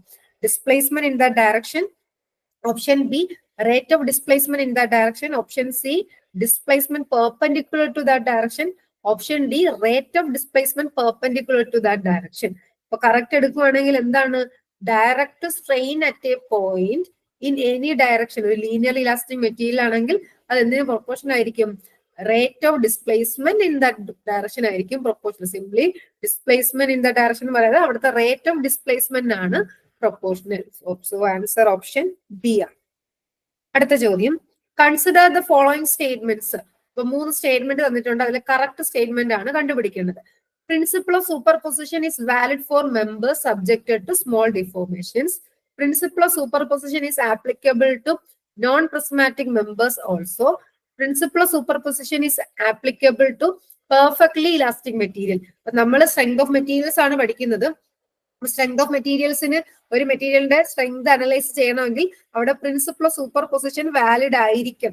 അങ്ങനെ ഒരു അസംഷൻ നമ്മൾ എപ്പോഴും എടുക്കുന്നുണ്ട്. ഇനി എന്താണ് ഈ പ്രിൻസിപ്പിൾ സൂപ്പർ പൊസിഷൻ എന്ന് അറിഞ്ഞിരിക്കുക, അത് എവിടെയൊക്കെയാണ് അപ്ലൈ ചെയ്യാൻ പറ്റുന്നത് എന്നുള്ള പോയിന്റ്. അപ്പൊ ഇതാണ് സ്റ്റേറ്റ്മെന്റ് ആയിട്ട് കൊടുത്തേക്കുന്നത്. അപ്പൊ അതിലെ ആരൊക്കെയാണ്, ഏതൊക്കെ സ്റ്റേറ്റ്മെന്റ് ആണ് കറക്റ്റ് എന്നാണ് ചോദിച്ചിരിക്കുന്നത്. അപ്പൊ സ്റ്റേറ്റ്മെന്റ് റിലേറ്റഡ് ആയിട്ടുള്ള ക്വസ്റ്റ്യൻസ് പല സബ്ജക്റ്റിൽ നിന്നും പല എക്സാമുകൾക്കും ഒക്കെ ഇപ്പം വരാറുണ്ട്. അതുകൊണ്ടാണ് നിങ്ങൾ ഈ തിയറിയും കൂടി കവർ ചെയ്തിരിക്കണമെന്ന് പറയാൻ കാരണം. ഇപ്പൊ ന്യൂമറിക്കൽ പ്രോബ്ലം വരുമ്പോൾ നമുക്ക് ഇക്വേഷൻ ഒക്കെ ഇട്ടുകൊടുത്ത് സബ്സ്റ്റിറ്റ്യൂട്ട് ചെയ്ത് വേഗം ആൻസർ ചെയ്യാം. പക്ഷെ ഇതേ കണക്കുള്ള സ്റ്റേറ്റ്മെന്റ് റിലേറ്റഡ് ആയിട്ടുള്ള ക്വസ്റ്റ്യൻസ് ഒക്കെ വരുവാണെങ്കിൽ കൃത്യമായിട്ട് തിയറി വായിച്ച ഒരാൾക്ക് correct statement related questions answer ചെയ്യാൻ പറ്റും. അല്ലെങ്കിൽ നെഗറ്റീവ് വരാനുള്ള ചാൻസ് ഉണ്ട്. ഓക്കെ, അപ്പം പ്രിൻസിപ്പിൾ ഓഫ് സൂപ്പർ പൊസിഷൻ എന്താണെന്ന് ഞാൻ പറയാം. അപ്പൊ പ്രിൻസിപ്പിൾ ഓഫ് സൂപ്പർ പൊസിഷൻ ആ പേരിൽ തന്നെയുണ്ട്, സൂപ്പർ പൊസിഷൻ പ്രിൻസിപ്പിൾ ആണ്. സ്ട്രെങ്ത് ഓഫ് മെറ്റീരിയൽസിലാണ് പ്രിൻസിപ്പിൾ ഓഫ് സൂപ്പർ പൊസിഷൻ നമ്മളിപ്പം പഠിക്കാൻ പോകുന്നത്. അപ്പൊ ഇവിടെ ഇപ്പം നമുക്ക് എന്താ പഠിക്കുന്നത്? മൊത്തം സ്ട്രെസ്സിനെയും സ്ട്രെയിനെയും കുറിച്ചാണ്. So total strain or stress in a material എന്ന് പറയുന്നത് it is the sum of the individual strains or stresses caused by each load acting separately. ഇപ്പൊ നമുക്കറിയാം ഒരു ബോഡി, ഇപ്പൊ ഇതൊരു ബോഡിക്കകത്ത് കുറെ അധികം ലോഡുകൾ ആക്ട് ചെയ്ത് അതുമൂലം സ്ട്രെസ്സും സ്ട്രെയിനും ഉണ്ടാവാം. അപ്പൊ ആ ഒരു എൻ്റയർ ബോഡിയുടെ ടോട്ടൽ സ്ട്രെയിൻ അല്ലെങ്കിൽ ടോട്ടൽ സ്ട്രെസ് എന്ന് പറയുന്നത് അതിനകത്ത് ഓരോ ലോഡും മേക്ക് ചെയ്യുന്ന കാര്യം എടുത്ത് അത് ആഡ് ചെയ്യുന്നതിന് തുല്യമായിരിക്കാം. അതിനെയാണ് പ്രിൻസിപ്പിൾ ഓഫ് സൂപ്പർ പൊസിഷൻ എന്ന് പറയുന്നത്. അതായത് ഒരു മെറ്റീരിയൽ പല പല ലോഡിങ് കണ്ടീഷനിൽ എങ്ങനെയായിരിക്കും ബിഹേവ് ചെയ്യുന്നത് എന്നൊരു കാര്യം പ്രെഡിക്റ്റ് ചെയ്യാനാണ് നമ്മൾ ഈ principle of super position use ചെയ്യുന്നത്. ഇനി ഇത് അപ്ലൈ ചെയ്യണമെങ്കിൽ ഉള്ള കണ്ടീഷൻസ് വരുന്നതാണ് മെറ്റീരിയൽ എന്തായാലും ലീനിയർ ഇലാസ്റ്റിക് മാനറിൽ ബിഹേവ് ചെയ്യുന്നതായിരിക്കണം. അതായത് ലീനിയർലി ഇലാസ്റ്റിക് ആയിരിക്കണം. എന്നാൽ മാത്രമേ ഈ ഒരു പ്രിൻസിപ്പിൾ ഓഫ് സൂപ്പർ പൊസിഷൻ നമുക്ക് അപ്ലൈ ചെയ്യാൻ പറ്റും. സിംപ്ലി പറയുകയാണെങ്കിൽ ഹുക്സ് ലോ ഒബേ ചെയ്തിരിക്കണം. ഇനി അടുത്തത് സ്ട്രക്ചറിന്റെ ജോമെട്രി എന്ന് പറയുന്നതും സിഗ്നിഫിക്കന്റ് ആയിട്ട് ചേഞ്ച് ചെയ്യരുത്. അതായത് ലോഡ് അപ്ലൈ ചെയ്യുന്നതനുസരിച്ച് അതിന്റെ ജോമെട്രി ചേഞ്ച് ചെയ്യരുത്. അതായത് ചെറിയ ഡിഫോർമേഷൻസ് ഒക്കെ നടക്കാവൂ. അങ്ങനെയുള്ള കേസുകളിലാണ് നമ്മൾ മെയിൻ ആയിട്ട് principle of super position apply ചെയ്യുന്നത്. സോ അതിൽ നിന്ന് നോക്കുവാണെങ്കിൽ ഓപ്ഷൻസ് ഓപ്ഷൻ 1 അല്ല, സോറി, സ്റ്റേറ്റ്മെന്റ് 1 എന്താ കൊടുത്തേക്കുന്നത്? Principle of superposition is valid for member subject to small deformation. Correct ആണ്. സെക്കൻഡിലും പറഞ്ഞേക്കുന്നത് നോൺ പ്രിസ്മാറ്റിക് മെമ്പേഴ്സിന് ആപ്ലിക്കബിൾ അല്ല. തേർഡ് സ്റ്റേറ്റ്മെന്റ് എന്താണ്? Principle of superposition is applicable to perfectly last. So 1ഉം 3യും കറക്റ്റ് ആണ്. സെക്കൻഡ് സ്റ്റേറ്റ്മെന്റ് തെറ്റാണ്. പ്രിസ്മാറ്റിക് ആയിട്ടുള്ള മെമ്പേഴ്സിനാണ് നമ്മളിത് അപ്ലൈ ചെയ്യുന്നത്. സോ ഓപ്ഷൻ സി മാത്രമേ, സി ആണ് വരേണ്ടത്. 1ഉം 3യും ആണ് statement correct. So answer option C. അടുത്ത ചോദ്യം, the modulus of elasticity of high tensile steel is smaller than that of mild steel, equal to that of mild steel, larger than that of mild steel, equal to that of aluminum. നിങ്ങളിപ്പോ സൈറ്റിലൊക്കെ work ചെയ്യുന്നവരൊക്കെ ആണെങ്കിൽ നമുക്ക് reinforcement ഒക്കെ അവിടെ വേണം. അപ്പൊ പലതരത്തിലുള്ള steel grade, ഇപ്പൊ normally FE500 FE415 550 ഒക്കെ ആയിരിക്കും നമ്മൾ യൂസ് ചെയ്ത്, HYSD ബാറുകളൊക്കെയാണ് നമ്മൾ യൂസ് ചെയ്യുന്നത്. മൈൽഡ് സ്റ്റീൽ അല്ല, നമ്മൾ മെയിൻലി സൈറ്റിലൊക്കെ കൺസ്ട്രക്ഷനിൽ യൂസ് ചെയ്യുന്നതൊക്കെ HYSD ബാറാണ്. അപ്പം ഇതൊക്കെ തമ്മിലുള്ള അതിന്റെയൊക്കെ മോഡുലസ് വെലോസിറ്റി വാല്യൂകൾ എന്തെങ്കിലും വ്യത്യാസം വല്ലതും ഉണ്ടോ? അതാണ് ഒരു ചോദ്യം ചോദിച്ചിരുന്നത്. അതായത് ഒരു ഹൈ ടെൻസൈൽ സ്റ്റീലിന്റെ മോഡുലസ് വെലോസിറ്റി മൈൽഡ് സ്റ്റീൽ അല്ലെങ്കിൽ അലൂമിനിയം ഒക്കെ ആയിട്ട് കമ്പയർ ചെയ്യുമ്പോൾ എന്താണ് അതിന് വ്യത്യാസം? സ്മോളർ ആണോ, ഗ്രേറ്റർ ആണോ, ഈക്വൽ ആണോ? അതൊരു സിമ്പിൾ കൺസെപ്റ്റ് ജസ്റ്റ് ഒരു ക്വസ്റ്റ്യൻ ആയിട്ട് ഇട്ടേക്കുന്നതേ ഉള്ളൂ. അതായത് മോഡുലസ് ഓഫ് വെലോസിറ്റി എന്ന് പറയുന്നത് എന്താണ്? നമുക്ക് സ്ട്രെസ്സും സ്ട്രെയിനും നേരത്തെ നമ്മൾ പറഞ്ഞു. അപ്പൊ സ്ട്രെസ് ബൈ സ്ട്രെയിൻ എന്ന് പറയുന്നതാണ് നിങ്ങളൊരു കോൺസ്റ്റന്റ് ആയിട്ട് പഠിച്ചു വെച്ചേക്കുന്ന modulus of velocity. Capital E എന്നാണ് നൊട്ടേഷൻ പഠിച്ചു വെച്ചേക്കുന്നത്, അല്ലെ? അപ്പൊ മോഡുലസ് ഓഫ് വെലോസിറ്റി എന്ന് പറയുന്ന ഒരു മെറ്റീരിയൽ പ്രോപ്പർട്ടിയാണ്. എന്നാൽ ഇപ്പം ഹൈ ടെൻസൈൽ സ്റ്റീൽ ആണെങ്കിലും മൈൽഡ് സ്റ്റീൽ ആണെങ്കിലും സ്റ്റീല് തന്നെയാണല്ലോ, അതിന്റെ ഗ്രേഡുകളാണ് അവിടെ മാറുന്നത്. പക്ഷെ ഗ്രേഡിനനുസരിച്ച് മോഡുലസ് ഓഫ് വെലോസിറ്റി വാല്യൂ മാറുമോ? ഇല്ല, ഗ്രേഡിന്റെ അത് ഇൻഡിപെൻഡന്റ് ആയിരിക്കും. സോ നമുക്ക് പറയാം modulus of velocity of high tensile steel എന്ന് പറയുന്നത് equal to that of mild steel ആണ്. ഓപ്ഷൻ ബി ആൻസർ പറയാം. ഈക്വൽ ടു അലൂമിനിയം ആണോ? അല്ല. കാരണം എന്താ? സ്റ്റീൽ എന്ന് പറയുന്നത് ഒരു വേറെ മെറ്റീരിയൽ ആണ്, അലൂമിനിയം എന്ന് പറയുന്നത് വേറെ മെറ്റീരിയൽ. രണ്ട് മെറ്റീരിയൽ എന്തായാലും രണ്ട് മോഡുലസ് വെലോസിറ്റി വാല്യൂ ആണ്. എന്നാൽ ബാക്കി ഓപ്ഷൻസിൽ പറയുന്നതെല്ലാം മൈൽഡ് സ്റ്റീലിനെ കുറിച്ചിട്ടാണ്. ഹൈ ടെൻസൈൽ സ്റ്റീൽ ആണെങ്കിലും മൈൽഡ് സ്റ്റീൽ ആണെങ്കിലും മെറ്റീരിയൽ എന്താണ്? സ്റ്റീൽ തന്നെയാണ്. സോ മോഡുലസ് ഓഫ് വെലോസിറ്റി എന്ന് പറയുന്നത് ഈക്വൽ ആയിരിക്കും, independent of grade of steel ആയിരുന്നു അറിഞ്ഞിരിക്കുക. So answer option B. അടുത്ത ചോദ്യം ഒരു മാച്ച് ദ ഫോളോയിങ് ആണ്. നമ്മൾ ഓൾറെഡി മെറ്റീരിയൽ പ്രോപ്പർട്ടീസ് പറഞ്ഞിരുന്നു. അപ്പൊ അത് വെച്ചിട്ടുള്ള മാച്ച് ദ ഫോളോയിങ് ആണ്. നിങ്ങൾ തന്നെ വായിച്ചു നോക്കിയിട്ട് ആൻസർ പറയാം. ഡക്റ്റിലിറ്റി, ബ്രിട്ടിൽനെസ്, ടഫ്നെസ്, മാലിബിലിറ്റി ഒക്കെ എന്തൊക്കെയാണെന്നുള്ളതാണ് അറിയുന്നത്.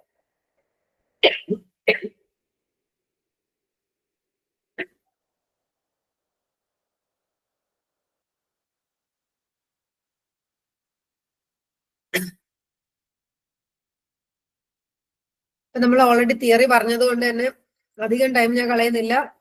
ഡക്റ്റിലിറ്റി എന്ന് പറയുന്നത് എന്താണെന്ന് നമ്മൾ പറഞ്ഞു. മെറ്റീരിയൽസിനെ നമുക്ക് തിൻ വയേഴ്സ് ആക്കി മാറ്റണം. സോ ഓപ്ഷൻ എ എന്ന് പറയുന്നത് എന്തായാലും 3 ആയിരിക്കും. ദെൻ ബ്രിട്ടിൽ എന്ന് പറഞ്ഞാൽ അത് പെട്ടെന്ന് പൊട്ടിപ്പോകുന്നതാണ്, അപ്പൊ അതിനെ വിസ്റ്റാൻഡ് ചെയ്യാൻ പറ്റുന്നില്ല, അങ്ങനെയുള്ളതാണ് ബ്രിട്ടിൽനെസ് എന്ന് പറയുന്നത്. സോറി. ടഫ്നെസ് എന്ന് പറയുന്നത് എന്താണ്? അവനെ നമുക്ക് നല്ല ടഫാണ് എങ്കിൽ ഫെയിൽ, ഇപ്പം വാണിംഗ് ഒന്നും കൂടാതെ പോകുന്നതാണ് ബ്രിട്ടിലെങ്കിൽ. ടഫ് എന്ന് പറയുന്നതാണ് ഷോക്ക് ലോഡിനെ വിസ്റ്റാൻഡ് ചെയ്യാനായിട്ട് പറ്റുന്നത്. ഇനി മാലിബിലിറ്റി എന്താണ്? നമുക്ക് അതിനെ അടിച്ച് പരത്തി തിൻ ഷീറ്റാക്കി മാറ്റാൻ പറ്റുന്നതാണ് എന്ത്? മാലിബിലിറ്റി. സോ ആൻസർ എന്ന് പറയുന്നത് ഓപ്ഷൻ എ ആണ്. ഡക്റ്റിലിറ്റി എന്ന് പറയുന്നത് material can be drawn out into wires without necking down. Option B. Brittleness എന്ന് പറയുന്നത് material is fail suddenly without warning ആണ്. ടഫ്നെസ് എന്ന് പറയുന്നത് material can withstand heavy shock loads ആണ്. മാലിബിലിറ്റി എന്ന് പറയുന്നത് material can be hammered into sheets without rupture.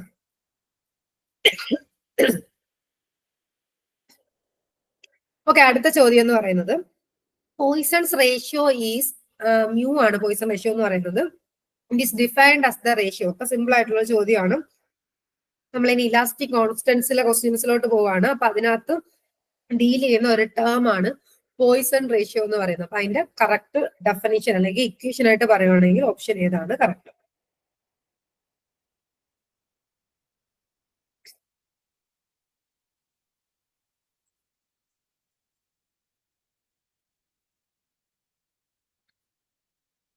അപ്പൊ simply Poisson ratio എന്ന് പറയുന്നത് എന്താണെന്ന് ഞാനൊന്ന് പറഞ്ഞു പോവാം. പോയിസൺ റേഷ്യോ എന്ന് പറയുമ്പോൾ ഇപ്പൊ അതിനു മുന്നേ ഇപ്പം ഇതൊരു മെറ്റീരിയൽ ആണെന്ന് ഇരിക്കട്ടെ. അപ്പൊ ഈ മെറ്റീരിയൽ ഞാൻ ഒരു ആക്സിയൽ ലോഡ് അപ്ലൈ ചെയ്യുമ്പോൾ ഇതിന്റെ ലെങ്ത് ഇൻക്രീസ് ചെയ്യുന്ന രീതിക്കുള്ള ഒരു മെറ്റീരിയൽ ആണെന്ന് വെച്ചോ. അപ്പൊ ലെങ്ത് ഇൻക്രീസ് ചെയ്യുന്നു. ചില മെറ്റീരിയൽസ് എന്ന് പറയുമ്പോൾ ഇതിന്റെ വിഡ്ത്തിനപ്പം എന്ത് സംഭവിക്കുക, അതായത് ഇതാണ് വിഡ്ത്ത് എങ്കിൽ ഇത് ഡിക്രീസ് ചെയ്തിട്ടായിരിക്കും ഇതിന്റെ ലെങ്ത് വലിയുന്നത്. ഇപ്പൊ നിങ്ങളൊരു റബ്ബർ ബാൻഡ് എടുക്കുവാണെങ്കിലും അതിനെ പിടിച്ചിങ്ങനെ വലിക്കുമ്പോഴത്തേക്ക് ലെങ്ത് കൂടും, അതിന്റെ കനം എന്ത് സംഭവിക്കും, കുറയും ചെയ്യും. അപ്പൊ രണ്ട് ഡയറക്ഷനിലാണ് അവിടെ ചേഞ്ച് സംഭവിക്കുന്നത്. സോ ഒരു മെറ്റീരിയലിന് ലോഞ്ചിറ്റ്യൂണൽ സ്ട്രെയിനും സംഭവിക്കാം, അതിന് കറസ്പോണ്ടിങ് ആയിട്ട് പെർപെൻഡിക്കുലർ ആയിട്ട് ലാറ്ററൽ സ്ട്രെയിനും സംഭവിക്കാം. സോ ഈ രണ്ട് സ്ട്രെയിനുകളും കൺസിഡർ ചെയ്യുമ്പോൾ ലാറ്ററൽ സ്ട്രെയിനെ ബൈ ലോഞ്ചിറ്റ്യൂണൽ സ്ട്രെയിനെയാണ് നമ്മൾ എന്ത് വിളിക്കുന്നത്, പോയിസൺ റേഷ്യോ എന്ന് വിളിക്കുന്നത്. അതായത് നമ്മൾ ലോഡ് അപ്ലൈ ചെയ്ത അതിന്റെ മ്യൂച്വലി പെർപെൻഡിക്കുലർ ഡയറക്ഷനിലുള്ള സ്ട്രെയിനെ ബൈ ലോഡ് അപ്ലൈ ചെയ്ത ഡയറക്ഷനിലുള്ള സ്ട്രെയിൻ, ഇതിനെയാണ് എന്ത്, പോയിസൺ റേഷ്യോ എന്ന് വിളിക്കുന്നത്. ഇനി നമ്മൾ ലെങ്ത് കൂടുമ്പോൾ വിട്ട് കുറയുകയാണെന്ന് പറയുന്നത് ലാറ്ററൽ സ്ട്രെയിൻ അവിടെ എന്ത് സംഭവിച്ചത്, കുറയുകയാണ് ചെയ്യുന്നത്. സോ ആ കുറയുന്നുള്ള കൺസിഡറേഷനിൽ നെഗറ്റീവ് സൈൻ വെച്ചിട്ട് നമ്മൾ ഇക്വേഷൻ പറയാറുണ്ട്. പോയിസൺ റേഷ്യോ എന്ന് പറയുമ്പോൾ മൈനസ് ലാറ്ററൽ സ്ട്രെയിനെ ബൈ ലോഞ്ചിറ്റ്യൂണൽ സ്ട്രെയിൻ എന്ന് പറയുന്നത്. അത് എന്തുകൊണ്ടാണ്, ലോഞ്ചിറ്റ്യൂണൽ സ്ട്രെയിൻ അവിടെ ഇൻക്രീസ് ചെയ്യുകയാണെങ്കിൽ അതിന്റെ വിഡ്ത്ത് എന്താ സംഭവിക്കുന്നത്, കുറയുകയാണ് സംഭവിക്കുന്നത്. സോ പോയിസൺ റേഷ്യോ എന്ന് പറഞ്ഞാൽ it is the ratio of lateral strain. Lateral എന്ന് പറയുമ്പോൾ change in width per unit width of the material ആയിരിക്കാം to the axial strain. Axial strain എന്ന് പറയുന്നത് എന്താണ്, change in length per unit length ആയിരിക്കും due to the action of force. അപ്പം ബാക്കി അതിന്റെ തിയറി ഞാൻ കൊടുത്തേക്കുന്നതൊക്കെ ജസ്റ്റ് നിങ്ങളൊന്ന് വായിച്ചിരിക്കാൻ വേണ്ടി അറിഞ്ഞിരിക്കാൻ വേണ്ടി കൊടുത്തേക്കുന്ന പോയിന്റുകളാണ്. അപ്പൊ എന്താണ് പോയിസൺ റേഷ്യോ എന്ന് പറയുന്നത് ഒരു മെറ്റീരിയലിന്റെ പ്രോപ്പർട്ടി തന്നെയാണ്. അതുകൊണ്ട് തന്നെ അതൊരു കോൺസ്റ്റന്റ് വാല്യൂ ആയിട്ടായിരിക്കും നിങ്ങൾ എപ്പോഴും പഠിക്കുന്നത്. അപ്പൊ പ്രോബ്ലംസ് ഒക്കെ വരുമ്പോഴത്തേക്ക് അവിടെ ഒരു വാല്യൂ ആയിരിക്കും ഒരു ക്വസ്റ്റ്യനിൽ തരുന്നത്. നിങ്ങൾ പഠിച്ചു വെച്ചേക്കുന്ന പല മെറ്റീരിയൽസിന്റെയും പോയിസൺ റേഷ്യോ വാല്യൂ നിങ്ങളൊന്ന് പഠിച്ചു വെച്ചേക്കണം. അതും ക്വസ്റ്റ്യൻസിലൊക്കെ ചോദിച്ചു കണ്ടിട്ടുണ്ട്. സോ പോയിസൺ റേഷ്യോ ഒരു stable isotropic linear elastic material ഒക്കെ ആണെങ്കിൽ -1 to 0.5 അല്ലെങ്കിൽ സിംപ്ലി നമ്മൾ എപ്പോഴും നോർമലി പറയുന്നത് 0 to 0.5 ആണ് റേഞ്ച്. എന്നാൽ നെഗറ്റീവ് വാല്യൂസും പോയിസൺ റേഷ്യോസിന് വരാറുണ്ട്. ഓക്സെറ്റിംഗ് മെറ്റീരിയൽസിനൊക്കെയാണ് മെയിൻ ആയിട്ട് നെഗറ്റീവ് വാല്യൂസ് വരുന്നത്. അപ്പൊ സിംപിളി പോയിസൺ റേഷ്യോ മ്യൂവിന്റെ ഇക്വേഷൻ എപ്പോഴും നിങ്ങൾ lateral strain by longitudinal strain എന്ന് പഠിക്കുന്നതിനോടൊപ്പം മൈനസ് കൂടെ ചേർത്ത് പഠിക്കുന്നത് ബെറ്റർ ആയിരിക്കും. കാരണം ഇക്വേഷൻസിൽ അങ്ങനെ ചോദിച്ചാണ് കണ്ടിട്ടുള്ളത്. മൈനസ് ലാറ്ററൽ സ്ട്രെയിനെ ബൈ ലോഞ്ചിറ്റ്യൂണൽ സ്ട്രെയിൻ നെഗറ്റീവ് ആണ്. ഇനി വാല്യൂ ഓഫ് പോയിസൺ റേഷ്യോ 0ക്കും 0.5നും ഇടയ്ക്കാണെന്ന് ഞാൻ പറഞ്ഞു. 0 വരുന്നത് കോർക്കിനാണെന്ന് അറിഞ്ഞിരിക്കുക. കോൺക്രീറ്റിന് 0.1 to 0.2 റേഞ്ച് ആണ്. Aluminium 0.33, cast iron 0.2 to 0.3, steel 0.27 to 0.3, perfectly elastic rubber ആണെങ്കിൽ 0.5. അപ്പൊ 0 ആർക്കാണ്, കോർക്കിനാണ്. അതായത് അവിടെ സ്ട്രെയിൻ ഉണ്ടാവുന്നില്ല. ഇനി അടുത്തത് റബ്ബർ എന്ന് പറയുമ്പോൾ 0.5 ആണ് പോയിസൺ റേഷ്യോ വാല്യൂ വരുന്നത്. അപ്പൊ അതൊക്കെ ഒന്ന് വാല്യൂസ് പഠിച്ചു വെച്ചേക്കട്ടെ, പല എക്സാമ്പിൾക്കൊക്കെ ചോദിച്ചിട്ടുണ്ട്. അതുകൊണ്ടാണ് ആ തിയറിയും കൂടെ ഞാൻ ഇൻക്ലൂഡ് ചെയ്തേക്കുന്നത്. സോ ഇവിടെ ക്വസ്റ്റ്യൻ ആൻസർ വരുന്നത് ഓപ്ഷൻ ഡി ആണ്. Minus lateral strain to axial strain ആണ് എന്ത്, പോയിസൺ റേഷ്യോ എന്ന് പറയുന്നത്. അടുത്ത ചോദ്യം, if a material has identical properties in all directions it is said to be. ഇപ്പൊ മെറ്റീരിയൽസിന്റെ പ്രോപ്പർട്ടി, നമ്മൾ സ്ട്രെങ്ത് ഓഫ് മെറ്റീരിയൽസിൽ ഓരോ അനാലിസിസും ചെയ്യുന്നത് മെറ്റീരിയൽസിന് പല അസംഷൻസ് കൺസിഡർ ചെയ്തിട്ടാണ്. അപ്പൊ അതിനകത്ത് വരുന്നതാണ് മെറ്റീരിയൽ ഹോമോജീനിയസ് ആയിരിക്കണം, ഐസോട്രോപിക് ആയിരിക്കണം, അല്ലെങ്കിൽ ഇലാസ്റ്റിക് ആയിരിക്കണം എന്നൊക്കെ ഉള്ളത്. അപ്പൊ എന്താണ് ഈ ഹോമോജീനിയസ്, എന്താണ് ഇലാസ്റ്റിക്, എന്താണ് ഈ ഐസോട്രോപിക് എന്നുള്ളത് അറിഞ്ഞിരിക്കുക. അപ്പൊ അതില് ഒരു മെറ്റീരിയലില് എല്ലാ ഡയറക്ഷനിലും ഐഡന്റിക്കൽ പ്രോപ്പർട്ടീസ് ആണ് എങ്കിൽ അതിനെ നമുക്ക് എന്ത് വിളിക്കാം? അപ്പം ഹോമോജീനിയസ് ഐസോട്രോപിക് നിങ്ങൾ കേട്ട് പരിചയമുള്ള കാര്യം. ഐസോട്രോപിക് എന്ന് പറഞ്ഞാൽ ഒരു മെറ്റീരിയൽ ഐസോട്രോപിക് ആകണമെങ്കിൽ അതിന് ഒരു ഗിവൺ പോയിന്റിൽ എനി ഡയറക്ഷൻ എടുത്താലും സെയിം ഇലാസ്റ്റിക് പ്രോപ്പർട്ടി ആണെങ്കിൽ ആ മെറ്റീരിയൽ എന്താന്ന് പറയാം? ഐസോട്രോപിക് ആണെന്ന് പറയാം. ഇനി അങ്ങനെ അല്ല എന്നുണ്ടെങ്കിൽ properties are different in different direction at A given point ആണെങ്കിൽ അതിനെയാണ് എന്ത് വിളിക്കുന്നത്? അനൈസോട്രോപിക് എന്ന് വിളിക്കുന്നത്. ഇനി നെക്സ്റ്റ് വേണം പറയുന്നത് ഹോമോജീനസ് എന്ന് പറഞ്ഞാൽ ഒരു മെറ്റീരിയലില് ഏത് പോയിന്റ് എടുത്താലും അതിനെല്ലാം സെയിം ഇലാസ്റ്റിക് പ്രോപ്പർട്ടി ആണെങ്കിൽ ആ മെറ്റീരിയൽ എന്താണെന്ന് പറയാം? ഹോമോജീനിയസ് ആണെന്ന് പറയാം. ഓക്കെ, അല്ലെങ്കിൽ അതിന് മറിച്ചാണെങ്കിൽ അത് ഹെട്രോജീനിയസ് ആയിരിക്കും. അപ്പൊ നമുക്കിപ്പോ ഇവിടെ എപ്പോഴും സ്ട്രെങ്ത് ഓഫ് മെറ്റീരിയൽസിൽ നമ്മൾ ഡീൽ ചെയ്തത് ഐസോട്രോപിക് ആൻഡ് ഹോമോജീനിയസ് മെറ്റീരിയൽസിനെയാണ്. സോ ആൻസർ ക്വസ്റ്റ്യൻ ചോദിച്ചേക്കുന്നത് material has identical properties in all direction ആണ് ഐസോട്രോപിക് എന്ന് പറയുന്നത്. So answer option C, isotropic. അടുത്ത ചോദ്യം ഐഡന്റിഫൈ ദി കറക്റ്റ് സ്റ്റേറ്റ്മെന്റ് ആണ്. അപ്പൊ ഓൾറെഡി നിങ്ങൾക്ക് ഹുക്സ് ലോ നമ്മൾ പരിചയപ്പെട്ടതാണ്. ഹുക്സ് ലോ എന്ന് പറയുന്നത് ഞാൻ പറഞ്ഞു stress is directly proportional to strain ആണെന്ന് പറഞ്ഞു. അപ് ടു ഇതെപ്പോഴും കൺഫ്യൂഷൻ വരാനുള്ള ഒരു ചോദ്യമാണ്, അതുകൊണ്ടാണ് ഞാൻ ഇട്ടത്. കാരണം നമ്മളെപ്പോഴും പണ്ട് നമ്മൾ പെട്ടെന്ന് പഠിച്ചേക്കുന്നത് എന്ന് പറയുന്നത് അപ് ടു ഇലാസ്റ്റിക് ലിമിറ്റ് എന്ന് പറഞ്ഞായിരിക്കും നമ്മൾ പെട്ടെന്ന് മാർക്ക് ചെയ്യുന്നത്. പക്ഷെ അതിന്റെ കറക്റ്റ് വാലിഡ് ആയിട്ടുള്ള ആൻസർ എന്ന് പറയുന്നത് Hooke's law is valid up to limit of proportionality ആണ്. സോ ഹുക്സ് ലോ എന്ന് പറയുന്നത് എന്താണ്? സ്ട്രെസ്സും സ്ട്രെയിനും ഡയറക്ട്ലി പ്രൊപ്പോർഷണൽ ആണ്. സ്ട്രെസ് ബൈ സ്ട്രെയിൻ എടുക്കുമ്പോൾ ഒരു കോൺസ്റ്റന്റ് വാല്യൂ ആണ് കിട്ടുന്നത്. അതിനെയാണ് നമ്മൾ മോഡുലസ് ഓഫ് ഇലാസ്റ്റിറ്റി അഥവാ എക്സ് മോഡുലസ് എന്ന് വിളിക്കുന്നത്. സോ വിത്തിൻ ഇലാസ്റ്റിക് ലിമിറ്റിനേക്കാളും മോസ്റ്റ് അപ്രോപ്രിയേറ്റ് എന്ന് പറയുന്നത് Hooke's law is valid up to limit of proportionality ആയിരിക്കും. ആ ഒരു പോയിന്റ് ഓർത്തിരിക്കുക. അപ്പൊ ഹുക്സ് ലോ സിമ്പിൾ ആണെന്ന് കരുതി നമ്മൾ പെട്ടെന്ന് ഇലാസ്റ്റിക് ലിമിറ്റ് വരെ എന്നുള്ള രീതിക്ക് എടുക്കും. Up to limit of proportionality ആണ്. ഓപ്ഷൻ സി ആണ് കറക്റ്റ് ആയിട്ടുള്ള ആൻസർ. അടുത്ത ഒരു പ്രോബ്ലം ആണ്. A load of 1960 Newton is raised at an end of a steel wire. The minimum diameter of the wire so that stress in the wire does not exceed 100 Newton per mm square is. അപ്പൊ ഇവിടെ question ചോദിച്ചേക്കുന്നതും ഒരു steel wire ഉണ്ട്. ആ steel വയറിന്റെ എൻഡില് ഒരു 1960 1960 newton ലോഡാണ് അവിടെ apply ചെയ്യുന്നത്. അപ്പോൾ അതിനകത്ത് 100 ന്യൂട്ടൺ പെർ mm സ്ക്വയർ സ്ട്രെസ്സിനേക്കാളും കൂടിയ സ്ട്രെസ് അവിടെ എക്സീഡ് ചെയ്യരുത്. അത്രയും സ്ട്രെസ്സിനേക്കാൾ കൂടുതൽ വരരുത്. അങ്ങനെയെങ്കിൽ ആ വയറിന്റെ മിനിമം ഡയമീറ്റർ എത്രയായിരിക്കണം? അപ്പൊ അതൊരു സിമ്പിൾ ആയിട്ടൊരു ചോദ്യമാണ്. നമുക്ക് സ്ട്രെസ്സിന്റെ കൺസെപ്റ്റ്, സ്ട്രെസ് ആൻഡ് സ്ട്രെയിന്റെ കൺസെപ്റ്റ് അറിയാവുന്ന ഏതൊരാൾക്കും ആൻസർ ചെയ്യാൻ പറ്റുന്ന ഒരു പ്രോബ്ലം ആണ്. അപ്പൊ നിങ്ങൾക്ക് ആൻസർ ചെയ്യാൻ പറ്റുന്നെങ്കിൽ ഒന്ന് ശ്രമിച്ച് നോക്കുക ചെയ്യാൻ പറ്റുന്നു എന്നുള്ളത്. ഇപ്പം പിന്നെ ലൈവില് ആൾക്കാർ കുറവായത് കൊണ്ട് നിങ്ങൾക്ക് ഇപ്പൊ ആൻസർ ആരും പറയാൻ കാണില്ലായിരിക്കും. എനിവേ ഈ ഒരു ക്ലാസ് നിങ്ങൾ പിന്നീട് എപ്പോഴും കാണുവാണെങ്കിൽ ക്വസ്റ്റ്യൻ ചെയ്ത് നോക്കിയിട്ട് ആൻസർ എത്ര കിട്ടുന്നു നോക്കുക. സിമ്പിൾ ചോദ്യമാണെന്ന് കരുതി തള്ളിക്കളയണ്ട. അപ്പൊ ലോഡ് തന്നിട്ടുണ്ട്, അവിടുത്തെ സ്ട്രെസ് വാല്യൂവും തന്നിട്ടുണ്ട്. സ്ട്രെസ് അല്ലേ പറഞ്ഞേക്കുന്നത് 100 ന്യൂട്ടൺ പെർ mm സ്ക്വയർ എന്നുള്ള യൂണിറ്റിൽ തന്നേക്കുന്നത് എന്താണ്? സ്ട്രെസ് വാല്യൂ ആണ്. സോ ഞാൻ സ്ട്രെസ്സും ഉണ്ട് ഫോഴ്സും ഉണ്ടെങ്കിൽ നമുക്ക് ഏരിയ സിമ്പിൾ ആയിട്ട് അറിയാമല്ലോ. ഏരിയയിൽ നിന്ന് നിങ്ങൾക്ക് ഡയമീറ്റർ കണ്ടുപിടിക്കാമല്ലോ. അപ്പൊ അത്രയും കാര്യം ശ്രദ്ധിച്ചിരുന്നാൽ മതി. അപ്പൊ ഇവിടെ ഫോഴ്സ് പിയുടെ വാല്യൂ എന്ന് പറയുന്നത് 1960 ന്യൂട്ടൺ തന്നിട്ടുണ്ട്.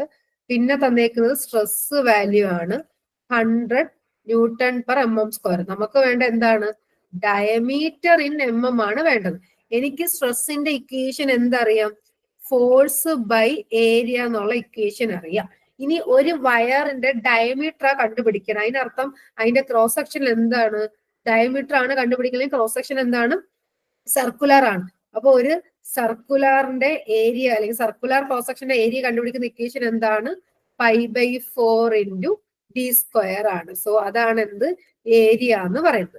സോ എനിക്ക് സിഗ്മ ഇസിക്വൽ ടു സിഗ്മ എന്ന് പറയുമ്പോൾ ഞാൻ ഇവിടെ 100 വാല്യൂ കൊടുക്കാം.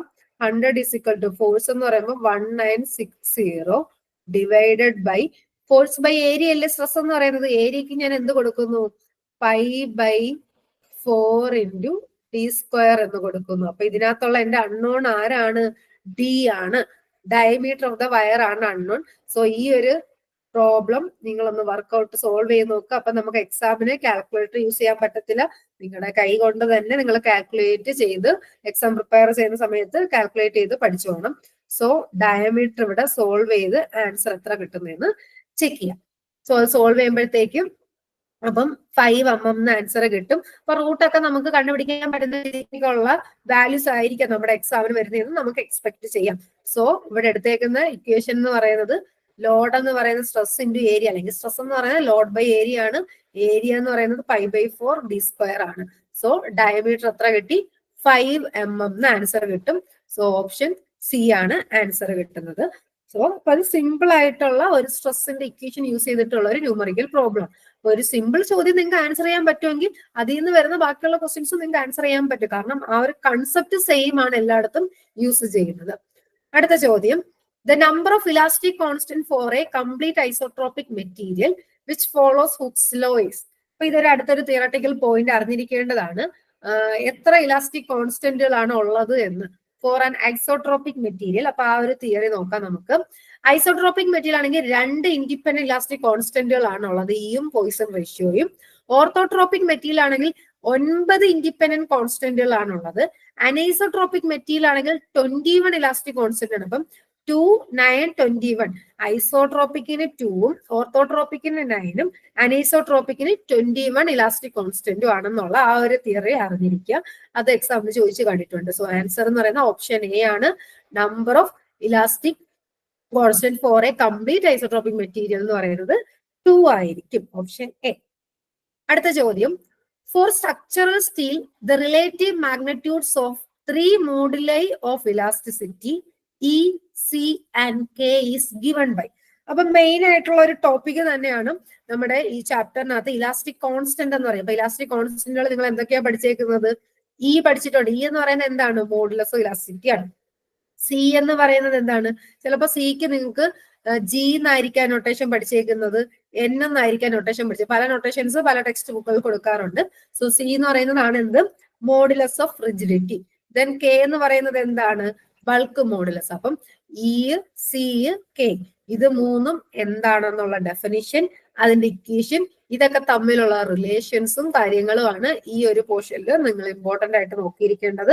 അത്രയും കാര്യങ്ങൾ അറിയാമെങ്കിൽ തന്നെ ന്യൂമറിക്കൽ പ്രോബ്ലംസ് നമുക്ക് ആൻസർ ചെയ്യാൻ പറ്റും. കേരള PSCയുടെ പ്രീവിയസ് ഇയർ ക്വസ്റ്റ്യൻസ് ഒക്കെ നോക്കുവാണെങ്കിൽ ഇക്വേഷൻ സബ്സ്റ്റിറ്റ്യൂട്ട് ചെയ്യുന്ന പ്രോബ്ലം ചോദിച്ചിട്ടുണ്ട്, ഇക്വേഷനും ചോദിച്ചിട്ടുണ്ട്. സോ ഇവിടെ ഇത് മൂന്നും തമ്മിലുള്ള ഒരു റിലേറ്റീവ് മാഗ്നിറ്റ്യൂഡിന്റെ വേരിയേഷൻ, ആരാണ് വലുത് ആരാണ് ചെറുത് എന്നുള്ളതാണ് ക്വസ്റ്റ്യൻ ചോദിച്ചേക്കുന്നത്. അപ്പൊ ഞാൻ ജസ്റ്റ് 3 ടേം എന്തൊക്കെയാന്ന് പറയാം. മോഡുലസ് ഓഫ് ഇലാസ്റ്റിസിറ്റി അഥവാ യങ്സ് മോഡുലസ് എന്ന് പറയുന്നതാണ് normal stress by normal strain. ഇനി അടുത്ത രണ്ടാമത്തെ ഇലാസ്റ്റിക് കോൺസ്റ്റന്റ് ആണ് ഷിയർ മോഡുലസ് അഥവാ മോഡുലസ് ഓഫ് റിജിഡിറ്റി. ജി അല്ലെങ്കിൽ സി അല്ലെങ്കിൽ എൻ ആണ് അതിന്റെ notation. Shear stress by shear strain. ഞാൻ പറഞ്ഞു പലതരത്തിലുള്ള ഫോഴ്സ് അനുസരിച്ച് പലതരത്തിലുള്ള സ്ട്രെസ് ഡെവലപ്പ് ചെയ്യാം. സോ ഷിയർ ഫോഴ്സ് അല്ലെങ്കിൽ ടാൻജൻഷ്യൽ ഫോഴ്സ് ആണ് ആക്ട് ചെയ്യുന്നതെങ്കിൽ അവിടെ ഡെവലപ്പ് ചെയ്യുന്ന സ്ട്രെസ്സിനെയാണ് നമ്മൾ ഷിയർ സ്ട്രെസ് എന്ന് വിളിക്കുന്നത്. സോ ഷിയർ സ്ട്രെസ്സും ഷിയർ സ്ട്രെയിനുമാണ് എടുക്കുന്നതെങ്കിൽ അതിന്റെ റേഷ്യോ ആണ് നമ്മൾ എന്ത് വിളിക്കുന്നത്? ഷിയർ മോഡുലസ് എന്ന് വിളിക്കുന്നത്, അല്ലെങ്കിൽ മോഡുലസ് ഓഫ് റിജിഡിറ്റി എന്ന് വിളിക്കുന്നത്. ഇനി direct stress sigma A by volumetric strain epsilon V എടുക്കുകയാണെങ്കിൽ അതിനെയാണ് നമ്മൾ വിളിക്കുന്നത് ബൾക്ക് മോഡുലസ് എന്ന് പറയുന്നത്. അപ്പൊ ഓരോന്നും എന്താന്നുള്ളതും കൂടെ പഠിച്ചു വെച്ചേക്കാം. ഇനി ഇതിന്റെ ഇക്വേഷൻസ് ആണ് ഏറ്റവും ഇമ്പോർട്ടന്റ് എന്ന് തന്നെ പറയാം. റിലേഷൻ ബിറ്റ്വീൻ ഇലാസ്റ്റിക് കോൺസ്റ്റന്റുകൾ എന്ന് പറയുന്നത് ഫസ്റ്റ് വൺ എന്ന് പറയുന്നത് ഈസിക്കൽ ടു 2. നിങ്ങൾ ജി ആണോ സി ആണോ നൊട്ടേഷൻ പഠിച്ചിരുന്നത് അതനുസരിച്ച് ഫോളോ ചെയ്യാം. ഞാനിപ്പോ ഇവിടെ സി ആയിട്ടേക്കുന്നത് 2c into 1 plus mu. Mu എന്ന് പറയുന്നത് എന്താണ്? Poisson ratio. So modulus of elasticity is equal to 2c into 1 plus mu. G ആണ് നിങ്ങൾ പഠിച്ചേക്കുന്നെങ്കിൽ 2g into 1 plus mu equation by heart ചെയ്തിരിക്കണം. അടുത്തത് മോഡുലസ് ഓഫ് ഇലാസ്റ്റിസിറ്റിയും ബൾക്ക് മോഡുലസും തമ്മിലുള്ള റിലേഷൻ ആണ് is equal to 3k into 1 minus 2 mu. ആ ഇക്വേഷനെ നിങ്ങൾ ബൈ ഹാർട്ട് ചെയ്തിരിക്കുക. ഇനി ഇത് രണ്ടും കൂടെ ഒന്ന് ഇക്വേറ്റ് ചെയ്തിട്ടാണ് നമുക്ക് is equal to 9kc by 3k plus E എന്നുള്ള ഒരു ഇക്വേഷൻ കിട്ടുന്നത്. നിങ്ങൾ ഇത് രണ്ടും പഠിച്ചു വെച്ചിരുന്നാലും മതി. ബാക്കിയുള്ള ഇക്വേഷൻസ് പ്രോബ്ലം വരുമ്പോൾ നമുക്ക് ഇത് രണ്ടും വെച്ച് സബ്സ്റ്റിറ്റ്യൂട്ട് ചെയ്ത് കണ്ടുപിടിക്കാൻ പറ്റും. ഇനി ചില പ്രോബ്ലത്തിനകത്ത് പോയിസൺ റേഷ്യോ കണ്ടുപിടിക്കാനായിട്ട് ചോദിക്കുവാണ്. നിങ്ങൾക്ക് ഇതൊക്കെ ഇട്ട് കൊടുത്ത് ചെയ്യാൻ ടൈം കിട്ടുന്നില്ല എന്നുണ്ടെങ്കിൽ പോയിസൺ റേഷ്യോയുടെ ഇക്വേഷൻ ആയിട്ട് ഒന്ന് പഠിച്ചു വെച്ചേക്കുക. 3k minus 2c divided by 6k plus 2c ആണ് എന്ത്? പോയിസൺ റേഷ്യോയുടെ ഇക്വേഷൻ. ഇനി ഒരു ഐസോട്രോപിക് മെറ്റീരിയൽ എടുക്കുവാണ്, മ്യൂവിന്റെ വാല്യൂ ഒക്കെ വെച്ചിട്ട് പറയുവാണെങ്കിൽ എപ്പോഴും ഇ എന്ന് പറയുന്നത് ജിയേക്കാളും ഗ്രേറ്റർ ആയിരിക്കും. സോ നമുക്ക് കമ്പയർ ചെയ്യുമ്പോൾ E greater than K greater than G. G എന്ന് പറയുന്നത് തന്നെയാണ് എന്ത്? സി എന്ന് പറയുന്നത്. ഓക്കെ, സിയും ജിയും എല്ലാം ഒരേ നൊട്ടേഷൻ ആണെന്നുള്ളത് അറിഞ്ഞിരിക്കുക. എപ്പോഴും മോഡുലസ് ഓഫ് ഇലാസ്റ്റിസിറ്റി വാല്യൂ ആയിരിക്കും ഏറ്റവും ഗ്രേറ്റർ എന്ന് പറയുന്നത്. മോഡുലസ് ഓഫ് റിജിഡിറ്റി വാല്യൂ ആയിരിക്കും ഏറ്റവും ലെസ് വാല്യൂ എന്ന് പറയുന്നത്. ആ ഒരു കമ്പാരിസൺ അറിഞ്ഞു വെച്ചേക്കുക. സോ ആൻസർ എന്ന് പറയുന്നത് ഓപ്ഷൻ സി ആണ്. E greater than K greater than C ആയിരിക്കും. മോഡുലസ് ഓഫ് ഇലാസ്റ്റിസിറ്റി ആണ് ഏറ്റവും greater value, modulus of rigidity ആണ് ഏറ്റവും ലെസ് വാല്യൂ. റിലേറ്റീവ് മാഗ്നിറ്റ്യൂഡ്സ് എടുക്കുമ്പോൾ ഉള്ള കമ്പാരിസൺ ആണ്. So answer option C. അടുത്ത ചോദ്യം, the ratio of bulk modulus to Young's modulus is about. അപ്പൊ ജസ്റ്റ് ഒരു കമ്പയർ ചെയ്ത് ആൻസർ ചെയ്യാവുന്ന ഒരു ക്വസ്റ്റ്യൻ ആണ്. പ്രോബ്ലം എന്നും പറയാം, അതിനെ തിയറി എന്നും പറയാം. അത് നിങ്ങളൊന്ന് സോൾവ് ചെയ്യാൻ പറ്റുമോ നോക്കാം. ഇത് bulk modulus by Young's modulus, sorry Young's modulus നിങ്ങൾ നൊട്ടേഷൻ ഇ അല്ലേ പഠിച്ചേക്കുന്നത്, വൈ അല്ലല്ല ഇ ആണ് പഠിച്ചേക്കുന്നത്. അപ്പം ബി ബൈ ഇ എന്ന് പറയുന്നത് ലെസ് ദാൻ ഹാഫ് ആയിരിക്കോ, ലെസ് ദാൻ 1/3 ആയിരിക്കോ, മോർ ദാൻ 1/3 ആയിരിക്കോ, നോ റിലേഷൻ അറ്റ് ഓൾ ആണോ? അപ്പൊ അത് നമുക്ക് എങ്ങനെ കാൽക്കുലേറ്റ് ചെയ്ത് കണ്ടുപിടിക്കാം? എന്തായാലും നിങ്ങൾക്ക് ആകെ അറിയാവുന്ന ഒരു ഇക്വേഷൻ എന്ന് പറയുന്നത് എന്താണ്? മോഡുലസ് വെലോസിറ്റിയും ബൾക്ക് മോഡുലസും തമ്മിൽ നിങ്ങൾക്ക് ഒരു റിലേഷൻ അറിയാലോ. സോ ആ റിലേഷൻ എഴുതി അതിൽ നമുക്ക് കെ ബൈ ഇ എന്ന് കൊണ്ടുവന്ന് എന്ത് കിട്ടുന്നു നോക്കുക. പിന്നെ അതിൽ നിങ്ങൾക്ക് അറിയാവുന്ന വാല്യൂ എന്തെങ്കിലും ഉണ്ടെങ്കിൽ അത് ഇട്ട് കൊടുത്ത് ഈ ഹാഫ് 1/3 എന്ന് പറയുന്നതുമായി കമ്പയർ ചെയ്യാൻ പറ്റുമോ എന്ന് ശ്രമിച്ചു നോക്കാം.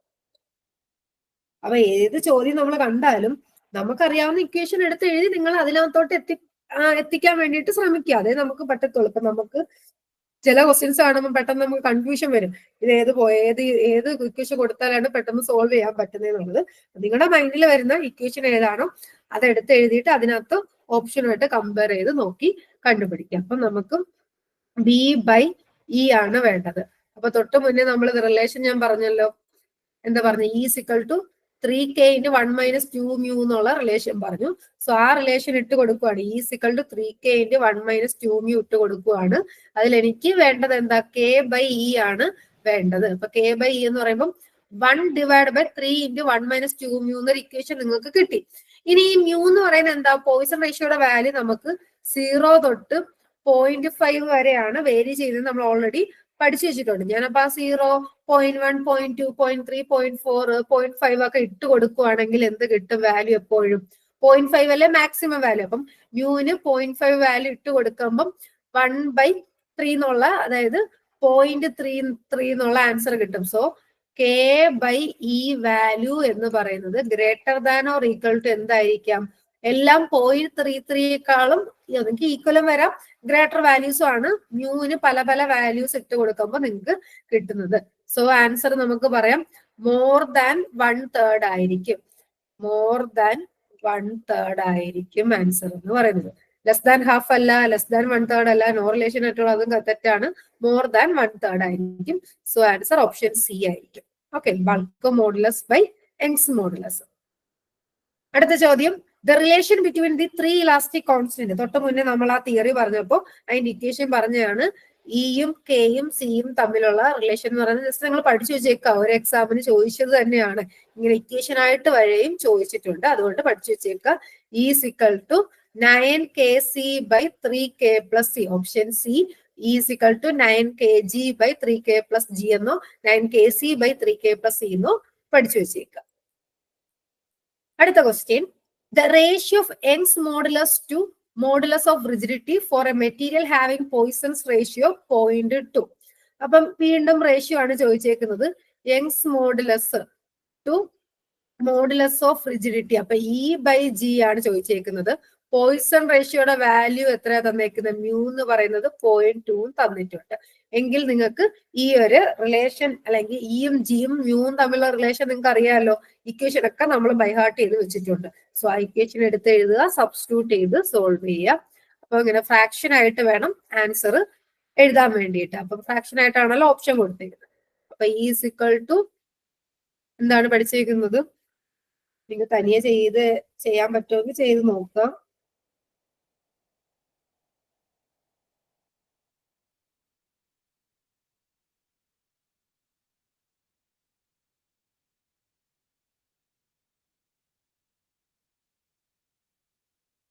ഓക്കെ, അപ്പൊ ഇ ഈസിക്വൽ ടു നമ്മുടെ ഇക്വേഷൻ നമ്മൾ പഠിച്ചു വെച്ചിരിക്കുന്ന ഇ ഈസിക്വൽ ടു 2g × 1 + μ എന്നുള്ള റിലേഷൻ നിങ്ങൾ പഠിച്ചിട്ടുണ്ട്. അപ്പൊ നമുക്ക് വേണ്ട എന്താണ്? ഇ ബൈ ജി ആണ് എനിക്ക് വേണ്ടത്. E by G is equal to 2 × 1 + μ ആണ്. സോ 2 × 1 + μ എന്ന് പറയുന്നത് 0.2 ആണ്. സോ 2 × 1.2 എന്ന് പറയും. അപ്പൊ ആൻസർ എന്താണ്?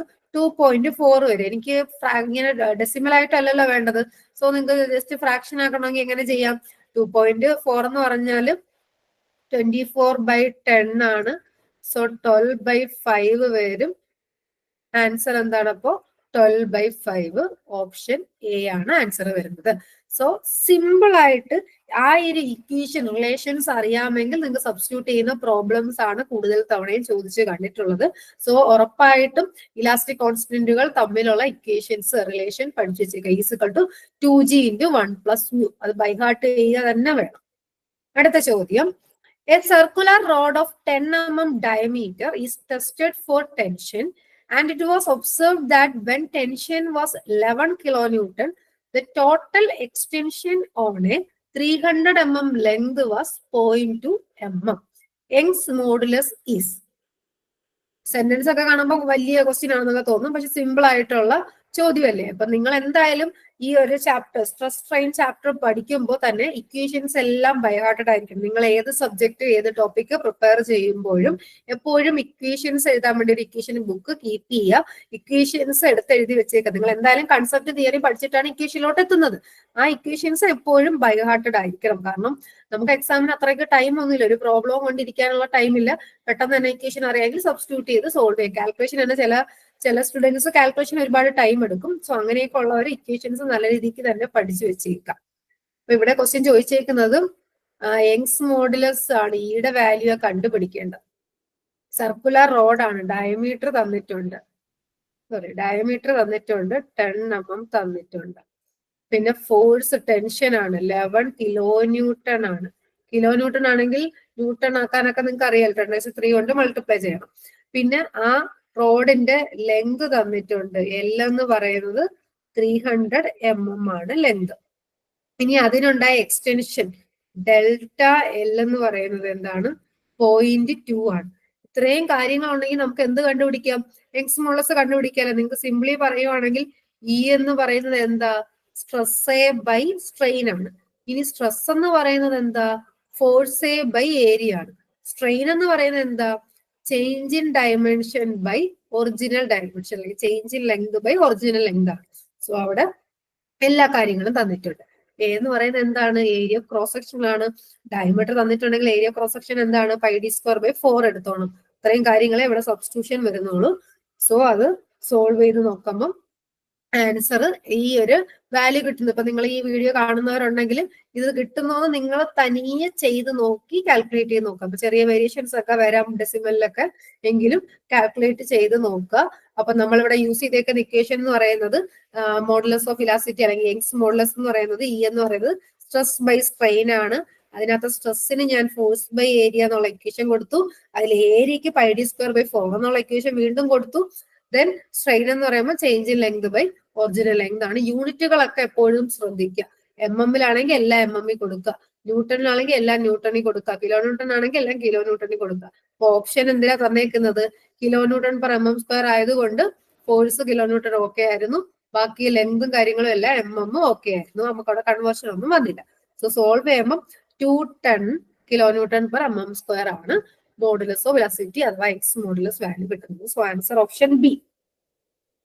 അടുത്ത ചോദ്യം, if the modulus of rigidity is 80 kN/mm² and bulk modulus is 140 kN/mm², Poisson ratio is. ഇപ്പൊ എന്തൊക്കെയാ തന്നേക്കുന്നത്?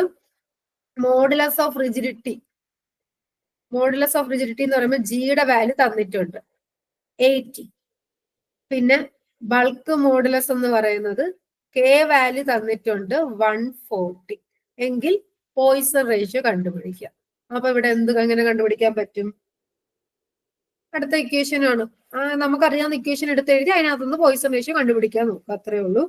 ഇതിനൊക്കെ സമയം എടുക്കുന്ന കേസുകളാണ്. കാരണം ഇക്വേഷൻ സബ്സ്റ്റിറ്റ്യൂട്ട് ചെയ്യുന്ന പ്രോബ്ലംസ് ആകുമ്പോൾ നമുക്ക് സബ്സ്റ്റിറ്റ്യൂട്ട് ചെയ്ത് സോൾവ് ചെയ്യണമെങ്കിൽ നിങ്ങൾക്ക് എന്തായാലും സമയം എടുക്കും.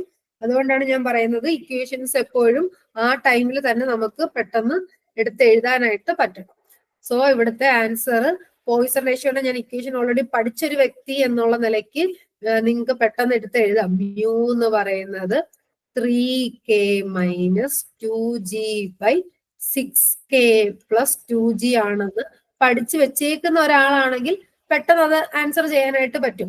എന്നാലും നമുക്ക് ഈ ഒരു ഇക്വേഷൻ പഠിച്ചു വെച്ചിട്ടില്ല എന്നുണ്ടെങ്കിൽ നിങ്ങൾ പോയി ഈ നമ്മളെ കെയും അല്ലെങ്കിൽ പോയിസൺ റേഷ്യോ തമ്മിലുള്ള റിലേഷൻ എടുക്കണം, ഇയും ജിയും തമ്മിലുള്ള റിലേഷൻ എടുക്കണം, രണ്ടും കൂടെ ഒക്കെ ഇക്വേറ്റ് ഒക്കെ ചെയ്ത് മ്യൂയിലോട്ടൊക്കെ എത്തിപ്പെടുത്തി ഡിറൈവ് ചെയ്ത് അല്ലെങ്കിൽ സോൾവ് ചെയ്തൊക്കെ വേണം കണ്ടുപിടിക്കാൻ.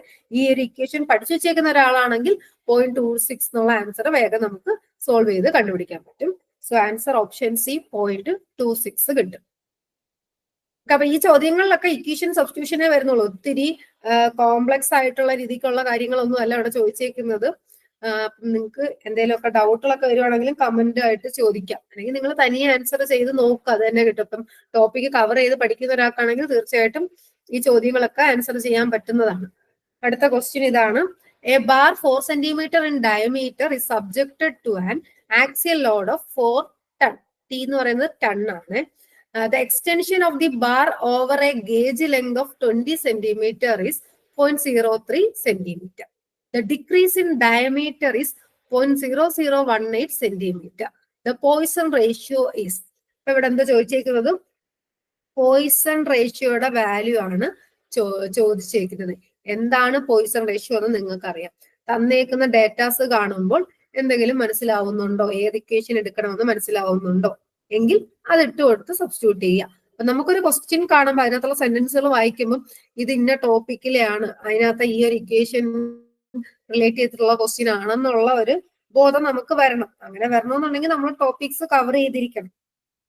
ഓക്കെ, അപ്പൊ പോയിസൺ റേഷ്യോ ഇക്വേഷൻ തൊട്ട് മുന്നേ നമ്മൾ തിയറി ആയിട്ട് ക്വസ്റ്റ്യൻ ഒക്കെ കണ്ടതാണ് അല്ലെ.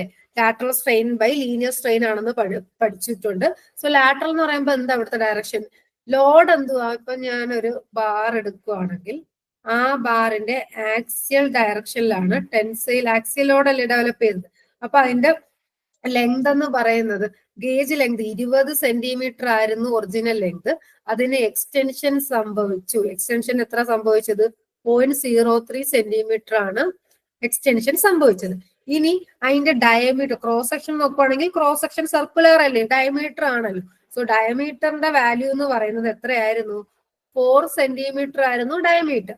അതിനൊരു ഡിക്രീസ് സംഭവിച്ചു, ഡയമീറ്റർ ഒന്ന് ചുരുങ്ങി. അപ്പൊ ഉണ്ടായ ഡിക്രീസ് എന്ന് പറയുന്നത് എത്രയാണ്? 0.0018 ആണ്. അപ്പം ചേഞ്ച് ഇൻ ഡയമീറ്റർ എന്ന് പറയുന്നത് അല്ലെങ്കിൽ ഡെൽറ്റ ഡി എന്ന് പറയുന്നതും തന്നിട്ടുണ്ട്, ഡയമീറ്റർ തന്നിട്ടുണ്ട്, ലെങ്ത് കൊണ്ട് ഡെൽറ്റ അല്ലെങ്കിൽ ഡെൽറ്റ എല്ലും തന്നിട്ടുണ്ട്. അപ്പൊ ഇത്രയും കാര്യങ്ങളുണ്ട് എങ്കിൽ സിമ്പിൾ ആയിട്ട് നിങ്ങൾക്ക് പോയിസൺ റേഷ്യോ കണ്ടുപിടിക്കാലോ. പോയിസൺ റേഷ്യോ എന്ന് പറഞ്ഞാൽ lateral strain by linear strain ആണ്. ലാറ്ററൽ സ്ട്രെയിൻ എന്ന് പറയുമ്പോൾ ഇവിടെ ഏതാണ് ലാറ്ററൽ ഡയറക്ഷൻ ഫോഴ്സ് ആക്ട് ചെയ്തത്? ഇതൊരു ബാർ ആണെങ്കിൽ ആക്സിയൽ ഡയറക്ഷൻ ആണ് ഫോഴ്സ് ആക്ട് ചെയ്തത്, അതാണ് ലീനിയർ ഡയറക്ഷൻ. അതിന് പെർപെൻഡിക്കുലർ ആയിട്ടുള്ളതാണ് എന്ത്? Lateral direction. ആൻസർ 0.3 എന്ന് കിട്ടും. സോ ലാറ്ററൽ സ്ട്രെയിൻ എന്ന് പറയുമ്പോൾ ഡയമീറ്ററിനുണ്ടായ ചേഞ്ച് 0.0018/4 ആണ് എന്ത് വരുന്നത്? ലാറ്ററൽ സ്ട്രെയിൻ വരുന്നത്. ലീനിയർ സ്ട്രെയിൻ എന്ന് പറയുമ്പോൾ ലെങ്തിനുണ്ടായ എക്സ്റ്റൻഷൻ 0.03/20. അത് സോൾവ് ചെയ്യുമ്പോൾ ആൻസർ 0.3 എന്ന് കിട്ടും. സോ പോയിസൺ റേഷ്യോയുടെ വാല്യൂ എന്താണ്? ഓപ്ഷൻ ബി 0.3 ആണ്. ഓക്കെ, അടുത്ത ചോദ്യം. A cylindrical bar of 20 mm dia and 1 meter length is subjected to a tensile test. Its longitudinal strain is 4 times that of its lateral strain. If the modulus of velocity is 2 × 10⁵ Newton per mm square, then its modulus of rigidity will be. Modulus of velocity തന്നിട്ടുണ്ട്. എന്തൊക്കെ തന്നിരിക്കുന്നത്? ഈ value തന്നിട്ടുണ്ട്, G value അറിയത്തില്ല. ഒരു cylindrical bar ആണ്, അതിന്റെ diameter തന്നിട്ടുണ്ട്, ലെങ്ത് തന്നിട്ടുണ്ട്, പിന്നെ longitudinal strain is 4 times lateral strain എന്ന് പറഞ്ഞു. എന്ന് വെച്ചാൽ longitudinal strain 4 times lateral strain ആണ്. എന്ന് വെച്ചാൽ നമുക്ക് പോയിസൺ റേഷ്യോ ഇക്വേഷൻ തൊട്ട് മുന്നേ നിങ്ങൾ പറഞ്ഞതേ ഉള്ളൂ, lateral strain by longitudinal strain ആണ്. സോ അതിൽ നിന്ന് പോയിസൺ റേഷ്യോ ഈ ക്വസ്റ്റ്യനിൽ നിന്ന് എന്താണെന്ന് മനസ്സിലാക്കാം. ലാറ്ററലെ ബൈ ലോഞ്ചിറ്റ്യൂഡിനൽ സ്ട്രെയിൻ എന്ന് പറയുമ്പോൾ 1/4. പോയിസൺ റേഷ്യോ എന്ന് പറയുമ്പോൾ 1/4 ആണ്. അങ്ങനെ ഡയറക്റ്റ് ആയിട്ട് തരുന്നതിന് പകരമാണ് അവരൊരു സെന്റൻസ് ആയിട്ട് പറഞ്ഞേക്കുന്നത്. Longitudinal strain is 4 times that of lateral strain എന്ന് പറഞ്ഞേക്കുന്നത്. അപ്പൊ ഇതെല്ലാം ഇനി ഇട്ട് കൊടുത്ത് സബ്സ്റ്റിറ്റ്യൂട്ട് ചെയ്യുമ്പം നമുക്ക് പഠിച്ചു വെച്ചേക്കുന്ന ഇയും ജിയും തമ്മിലുള്ള ഇക്വേഷൻ എന്താണ്? Is equal to 2g into 1 plus mu ആണ്. സോ അതിനകത്ത് ഇയുടെ വാല്യൂ അറിയാം, മ്യൂവിന്റെ വാല്യൂ ഇപ്പൊ നമ്മൾ കണ്ടുപിടിച്ചു. സോൾവ് ചെയ്യുക. ജി എന്ന് പറയുന്നത് 8 ഇൻറ്റു 10⁴ അല്ലെങ്കിൽ ഓപ്ഷൻസ് നോക്കുമ്പം 0.8 into 10⁵ newton per mm square എന്ന് കിട്ടും. ഓക്കെ, അവിടെ ഇക്വേഷൻ സബ്സ്റ്റിറ്റ്യൂഷൻ ആണ് ചെയ്തേക്കുന്നത്. അടുത്ത ചോദ്യം നോക്കാം. അടുത്ത question, a steel rod of 2 centimeters square area and 1 meter in height is subjected to a pull of 40,000 Newton. If Young's modulus is 2 into 10⁵ Newton per mm square, the elongation of the rod in mm will be. ഇപ്പൊ എന്തൊക്കെ question തന്നിട്ടുണ്ട്? ഒരു steel റോഡാണ്, അതിന്റെ area തന്നിട്ടുണ്ട്. Area cross section തന്നിരിക്കുന്നത് 2 centimetre square തന്നിട്ടുണ്ട്. അതിന്റെ ലെങ്ത് അല്ലെങ്കിൽ ഹൈറ്റ് തന്നിട്ടുണ്ട് 1 മീറ്റർ ആണ്. പിന്നെ അവിടുത്തെ ഒരു ഫോഴ്സ് പുള്ള് അപ്ലൈ ചെയ്തേക്കുന്നത് 40 കിലോ ന്യൂട്ടണും ആണ് തന്നിട്ടുണ്ട്. പിന്നെ യങ്സ് മോഡുലസ് ഈ വാല്യൂ തന്നിട്ടുണ്ട് 2 ഇൻറ്റു 10⁵ ആണെന്ന് പറഞ്ഞു. അപ്പൊ നമുക്ക് എന്താ വേണ്ടത്? ഇലോഗേഷൻ. അപ്പൊ നിങ്ങൾക്ക് സിംപ്ലി സ്ട്രെയിനും സ്ട്രെസ്സും ഉണ്ട് എങ്കിൽ മോഡുലസ് ഓഫ് ഇലാസ്റ്റിറ്റിയുടെ ഇക്വേഷൻ എന്താണ്? മോഡുലസ് ഓഫ് ഇലാസ്റ്റിറ്റി എന്ന് പറഞ്ഞാൽ സ്ട്രെസ് ബൈ സ്ട്രെയിൻ ആണ്. ഇനി സ്ട്രെസ് എന്ന് പറയുന്നത് ഫോഴ്സ് ബൈ ഏരിയ ആണ്. സ്ട്രെയിൻ എന്ന് പറയുന്നത് change in length by original length ആണ്. അപ്പൊ ഇത്രയും കാര്യങ്ങൾ അറിയാം. ഇതിൽ നിന്ന് നമുക്ക് എന്താ വേണ്ടത്? ഇലോങ്ങേഷൻ ആണ് വേണ്ടത്. അപ്പം ഡി എൽ എന്ന് പറയുന്നത് എന്താണ്? പി എൽ ബൈ എ എന്നുള്ളൊരു ഇക്വേഷൻ ആണ് ഇവിടെ യൂസ് ചെയ്യുന്നത്. ചേഞ്ച് ഇൻ ലെങ്ത് അല്ലെങ്കിൽ ഇലോങ്ങേഷൻ എന്ന് പറയുമ്പോൾ P into L by A E ആണ് നമ്മുടെ ഇക്വേഷൻ എന്ന് പറയുന്നത്. പി എന്ന് പറയുന്നത് അവിടുത്തെ ഫോഴ്സ് ആണ്, എൽ എന്ന് പറയുന്നത് ലെങ്ത് അല്ലെങ്കിൽ ഹൈറ്റ്, എ എന്ന് പറയുന്നത് area of cross section, E എന്ന് പറയുന്നത് മോഡുലസ് ഓഫ് ഇലാസ്റ്റിറ്റി. അപ്പൊ ഈ ഒരു ഇക്വേഷൻ ഒന്ന് പഠിച്ചു വെച്ചേക്കാം. ഇലോങ്ങേഷൻ ഓഫ് എ ബാർ, അതായത് ഒരു ആക്സിയൽ ലോഡ് അപ്ലൈ ചെയ്യുമ്പോൾ ആ ബാറിനുണ്ടാവുന്ന റെക്ടാംഗുലർ ബാറിനുണ്ടാവുന്ന ഇലോങ്ങേഷൻ ഇക്വേഷൻ ആണ് പി എൽ ബൈ എ എന്നുള്ളത്. അപ്പൊ delta L is equal to P L by A due to direct load on a prismatic bar ആണ്. ഇവിടെ ആ ഒരു ബാറിന്റെ സെൽഫ് വെയിറ്റ് ഒക്കെ എടുത്തിട്ടില്ല, ഇഗ്നോർ ചെയ്തേക്കാണ്. അങ്ങനെയുള്ള ഒരു പ്രിസ്മാറ്റിക് ആയിട്ടുള്ള ബാറിൽ ഒരു ഡയറക്റ്റ് ലോഡ് അപ്ലൈ ചെയ്യുവാണെങ്കിലുള്ള ഇലോങ്ങേഷൻ ഇക്വേഷൻ ആണ് പി എൽ ബൈ എ. അതിനകത്ത് പി എന്ന് പറയുന്ന 40 കിലോ ന്യൂട്ടൺ കൊടുത്തു. എൽ എന്ന് പറയുന്നത് 1 മീറ്റർ ആണ്. മീറ്ററിന് ഞാനൊന്ന് എം എം ആക്കുമ്പോൾ 1 മീറ്റർ എന്ന് പറഞ്ഞാൽ എത്ര എം എം ആണ്? 1000 mm ആണ്. ഡിവൈഡ് ബൈ ഏരിയ എന്ന് പറയുമ്പോൾ 2 സെന്റിമീറ്റർ സ്ക്വയർ ആണ്. അപ്പൊ സെന്റിമീറ്റർ സ്ക്വയറിനെ നമുക്ക് മില്ലിമീറ്റർ സ്ക്വയർ ആക്കണമെങ്കിൽ 10 സ്ക്വയർ കൊണ്ട് മൾട്ടിപ്ലൈ ചെയ്യണം. So 2 into 10 square into modulus ഇലാസ്റ്റിറ്റിയുടെ വാല്യൂ 2 ഇൻറ്റു 10⁵. ഇതൊക്കെ ഒന്ന് സോൾവ് ചെയ്യുമ്പോൾ നിങ്ങൾക്ക് 1 mm കിട്ടുന്നു എന്നുള്ളത് ചെക്ക് ചെയ്ത് നോക്കാം. കാൽക്കുലേഷൻ നിങ്ങൾ തന്നെ ചെയ്ത് നോക്കുക. അപ്പൊ ഞാനിവിടെ കാൽക്കുലേറ്റ് ചെയ്യുന്നത് കാണിച്ചു തരാൻ പറ്റത്തില്ലല്ലോ. സോ നിങ്ങൾ കാൽക്കുലേറ്റ് ചെയ്ത ആൻസർ കിട്ടുന്നോ എന്ന് ചെക്ക് ചെയ്യാം. എന്നിട്ട് എന്തെങ്കിലും മിസ്റ്റേക്ക് ഉണ്ടെങ്കിൽ നിങ്ങൾക്ക് കമന്റ് ചെയ്യാം. Okay, so answer option C 1 mm ആണ് ഇലോങ്ങേഷൻ ഓഫ് ദി റോഡ് കിട്ടുന്നത്. അടുത്ത ചോദ്യം, a steel rod of length 1 meter extends by 1 mm when subjected to an axial load. In Newton per mm square the stress developed is. അതൊരു simple ചോദ്യമാണ്. ചോദിച്ചേക്കുന്നത് എന്താണ്? ഒരു steel റോഡാണ്, അതിന്റെ ലെങ്ത് എന്ന് പറയുന്നത് 1 മീറ്ററും എക്സ്റ്റൻഷൻ സംഭവിച്ചത് ഡി എൽ എന്ന് പറയുന്നത് 1 mm ആണ്. അതിനൊരു ആക്സിയൽ ലോഡ് കൊടുത്തപ്പോ എങ്കിൽ അതിന് സ്ട്രെസ് കണ്ടുപിടിക്കാം. അതെങ്ങനെ നമുക്ക് കണ്ടുപിടിക്കാം? ഓക്കെ, ഇവിടെ ഒരു മോഡുലസ് ഓഫ് വെലോസിറ്റിയുടെ വാല്യൂ കൂടി പറയണമായിരുന്നു. ക്വസ്റ്റ്യനകത്ത് മോഡുലസ് ഓഫ് വെലോസിറ്റി തന്നിട്ടില്ല എങ്കിൽ പോലും നിങ്ങൾക്കറിയാലോ സ്റ്റീലിന്റെ modulus of velocity value 2 into 10⁵ newton per mm square എടുക്കണമെന്നുള്ള കാര്യം ഒന്ന് അറിഞ്ഞു വെച്ചേക്ക. ഇൻ കേസ് പ്രോബ്ലത്തിൽ തന്നില്ലെങ്കിൽ പോലും ഈയുടെ വാല്യൂ നമ്മൾ അറിഞ്ഞിരിക്കേണ്ടത് തന്നെയാണ്. സോ ഇവിടെ ഈ വാല്യൂ കൂടി ക്വസ്റ്റ്യനിൽ തരും. അങ്ങനെയെങ്കിൽ സിഗ്മ എന്ന് പറയുന്നത് എന്താണ്? Equation modulus of velocity into strain ആയിരിക്കും. സോ അത് സോൾവ് ചെയ്യുക. മോഡുലസ് വെലോസിറ്റിയുടെ വാല്യൂ 2 ഇൻറ്റു 10⁵ ആണ്. സ്ട്രെയിൻ എന്ന് പറയുമ്പോൾ change in length 1 mm divide by original length 1 metre ആണ്. 1 മീറ്ററിനെയാണ് എന്ത് കൊടുത്തേക്കുന്നത്? ഞാൻ 1000 mm കൊടുത്തേക്കുന്നത്. സോ രണ്ടും കൂടെ മൾട്ടിപ്ലൈ ചെയ്യുമ്പോൾ ആൻസർ എന്ത് കിട്ടും?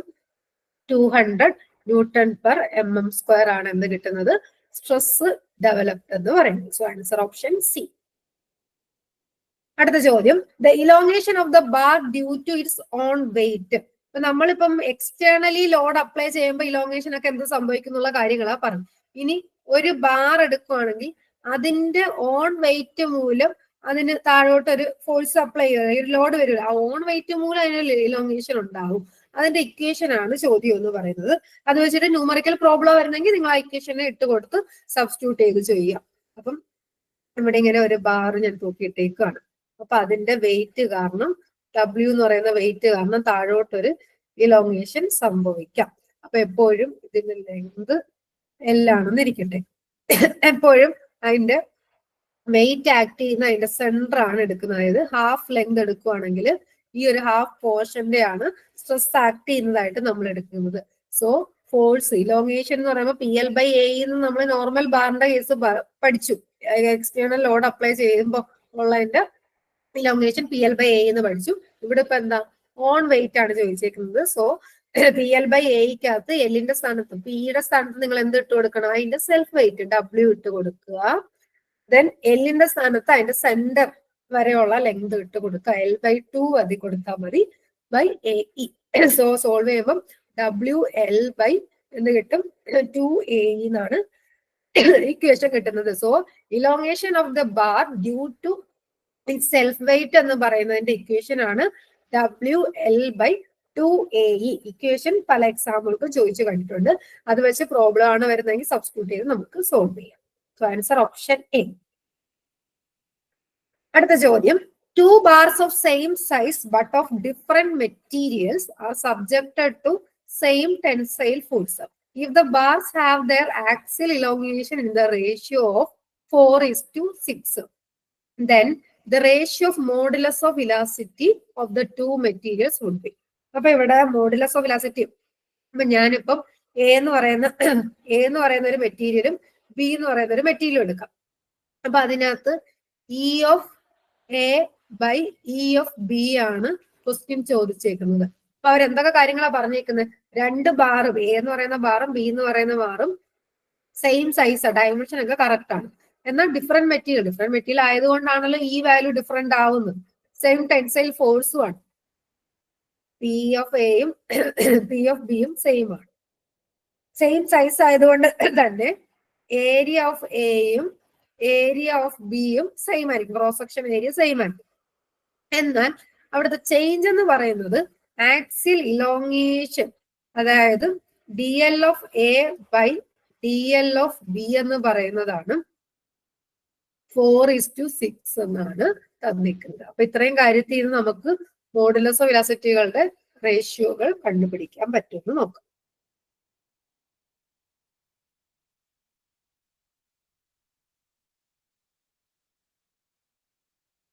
തൊട്ടു മുന്നേ നമ്മള് ഇലോങ്ങേഷൻ എന്ന് പറയുന്നത് PL/AE ആണ് ഇക്വേഷൻ എന്ന് പഠിച്ചു കഴിഞ്ഞു അല്ലെ.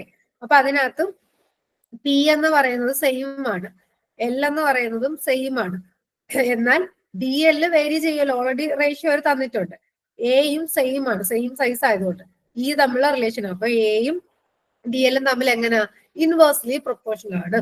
സോ DL-ഉം E-യും തമ്മിൽ എങ്ങനെയാണ്, ഇൻവേഴ്സ്ലി പ്രൊപ്പോർഷണൽ ആണ്. സോ ഈ ΔL elongation is directly proportional to 1/E ആയിരിക്കും. So Δ1/ΔL2 is equal to E2/E1 ആയിരിക്കും. നേരത്തെ ഞാൻ എയും ബി എന്നല്ലേ പറഞ്ഞു. അപ്പം ഡെൽറ്റ ചേഞ്ചിൻ അല്ലെങ്കിൽ ആക്സിൽ ഇലോങ്ങേഷൻ ആണ് തന്നേക്കുന്നത്. DL1/DL2 അല്ലെങ്കിൽ ΔL1/ΔL2 is equal to E2/E1 ആയിരിക്കും. എനിക്ക് വേണ്ടത് E1/E2 ആണ് വേണ്ടത്. സോ E1/E2 എന്ന് പറയുന്നത് എന്തായിരിക്കും, E1/E2 എന്ന് പറയുന്നത് ΔL1 E1/E2 എന്ന് പറയുന്നത് ΔL2/ΔL1 ആയിരിക്കും. സോ തന്നേക്കുന്ന റേഷ്യോന്റെ റെസിപ്രോക്കൽ എടുത്താൽ മതി, 6/4 ആയിരിക്കും. ഓക്കെ, ഇനി അടുത്ത ചോദ്യം എന്ന് പറയുന്നതാണ്. സോ ആൻസർ ഏതാ വരുന്നത്, ഓപ്ഷൻ എ 6:4 ആണ്. അടുത്ത ക്വസ്റ്റ്യൻ എന്ന് പറയുന്നതാണ്, the bulk modulus of elasticity of a material is twice its modulus of rigidity. The Poisson ratio of the material is. ഇപ്പൊ ഇവിടെ ക്വസ്റ്റ്യൻ എന്ന് പറയുന്നത് ഒരു ഈ ESCക്ക് ചോദിച്ച ഒരു ക്വസ്റ്റ്യൻ ആണ്. പക്ഷെ സിമ്പിൾ ആയതുകൊണ്ടാണ് ഞാൻ ഇതിനകത്ത് ഇൻക്ലൂഡ് ചെയ്തേക്കുന്നത്. ബൾക്ക് മോഡുലസ് എന്ന് പറയുന്നത് toys the modulus of rigidity ആണ്. കെയുടെ വാല്യൂ എന്ന് പറയുന്നത് ടോയ്സ് G ആണ് എങ്കിൽ പോയിസൺ റേഷ്യോ എങ്ങനെയായിരിക്കും? അപ്പൊ അതിന് നിങ്ങളും റിലേഷൻ പഠിച്ചിട്ടുണ്ടല്ലോ. അപ്പൊ ഇവിടെ എന്തോ പറഞ്ഞേക്കുന്നത് ബൾക്ക് മോഡുലസ് കെ എന്ന് പറയുന്നത് 2G ആണ് എങ്കിൽ പോയിസൺ റേഷ്യോ ആണ് നമുക്ക് കണ്ടുപിടിക്കേണ്ടത്. അപ്പൊ അതിന്റെ റിലേഷൻ നിങ്ങൾ പഠിച്ചു വെച്ചിട്ടുണ്ട്. കെയും ജിയും തമ്മിലുള്ള റിലേഷൻ നമ്മൾ പഠിച്ചിട്ടുണ്ട്. അതിനകത്ത് ഇട്ട് സബ്സ്റ്റിറ്റ്യൂട്ട് ചെയ്താൽ മതി. അപ്പൊ ഇങ്ങനെയൊക്കെയുള്ള ക്വസ്റ്റ്യൻസ് ആണ് എക്സാമിനൊക്കെ ചോദിച്ചിട്ടുള്ളത്. അതുകൊണ്ട് തന്നെ നമുക്ക് മനസ്സിലാക്കേണ്ട കാര്യം എന്ന് പറയുന്നത് ഇലാസ്റ്റിക് കോൺസ്റ്റന്റുകളുടെ റിലേഷൻസ് നിങ്ങളൊന്ന് പഠിച്ചു വെച്ചേക്കുക.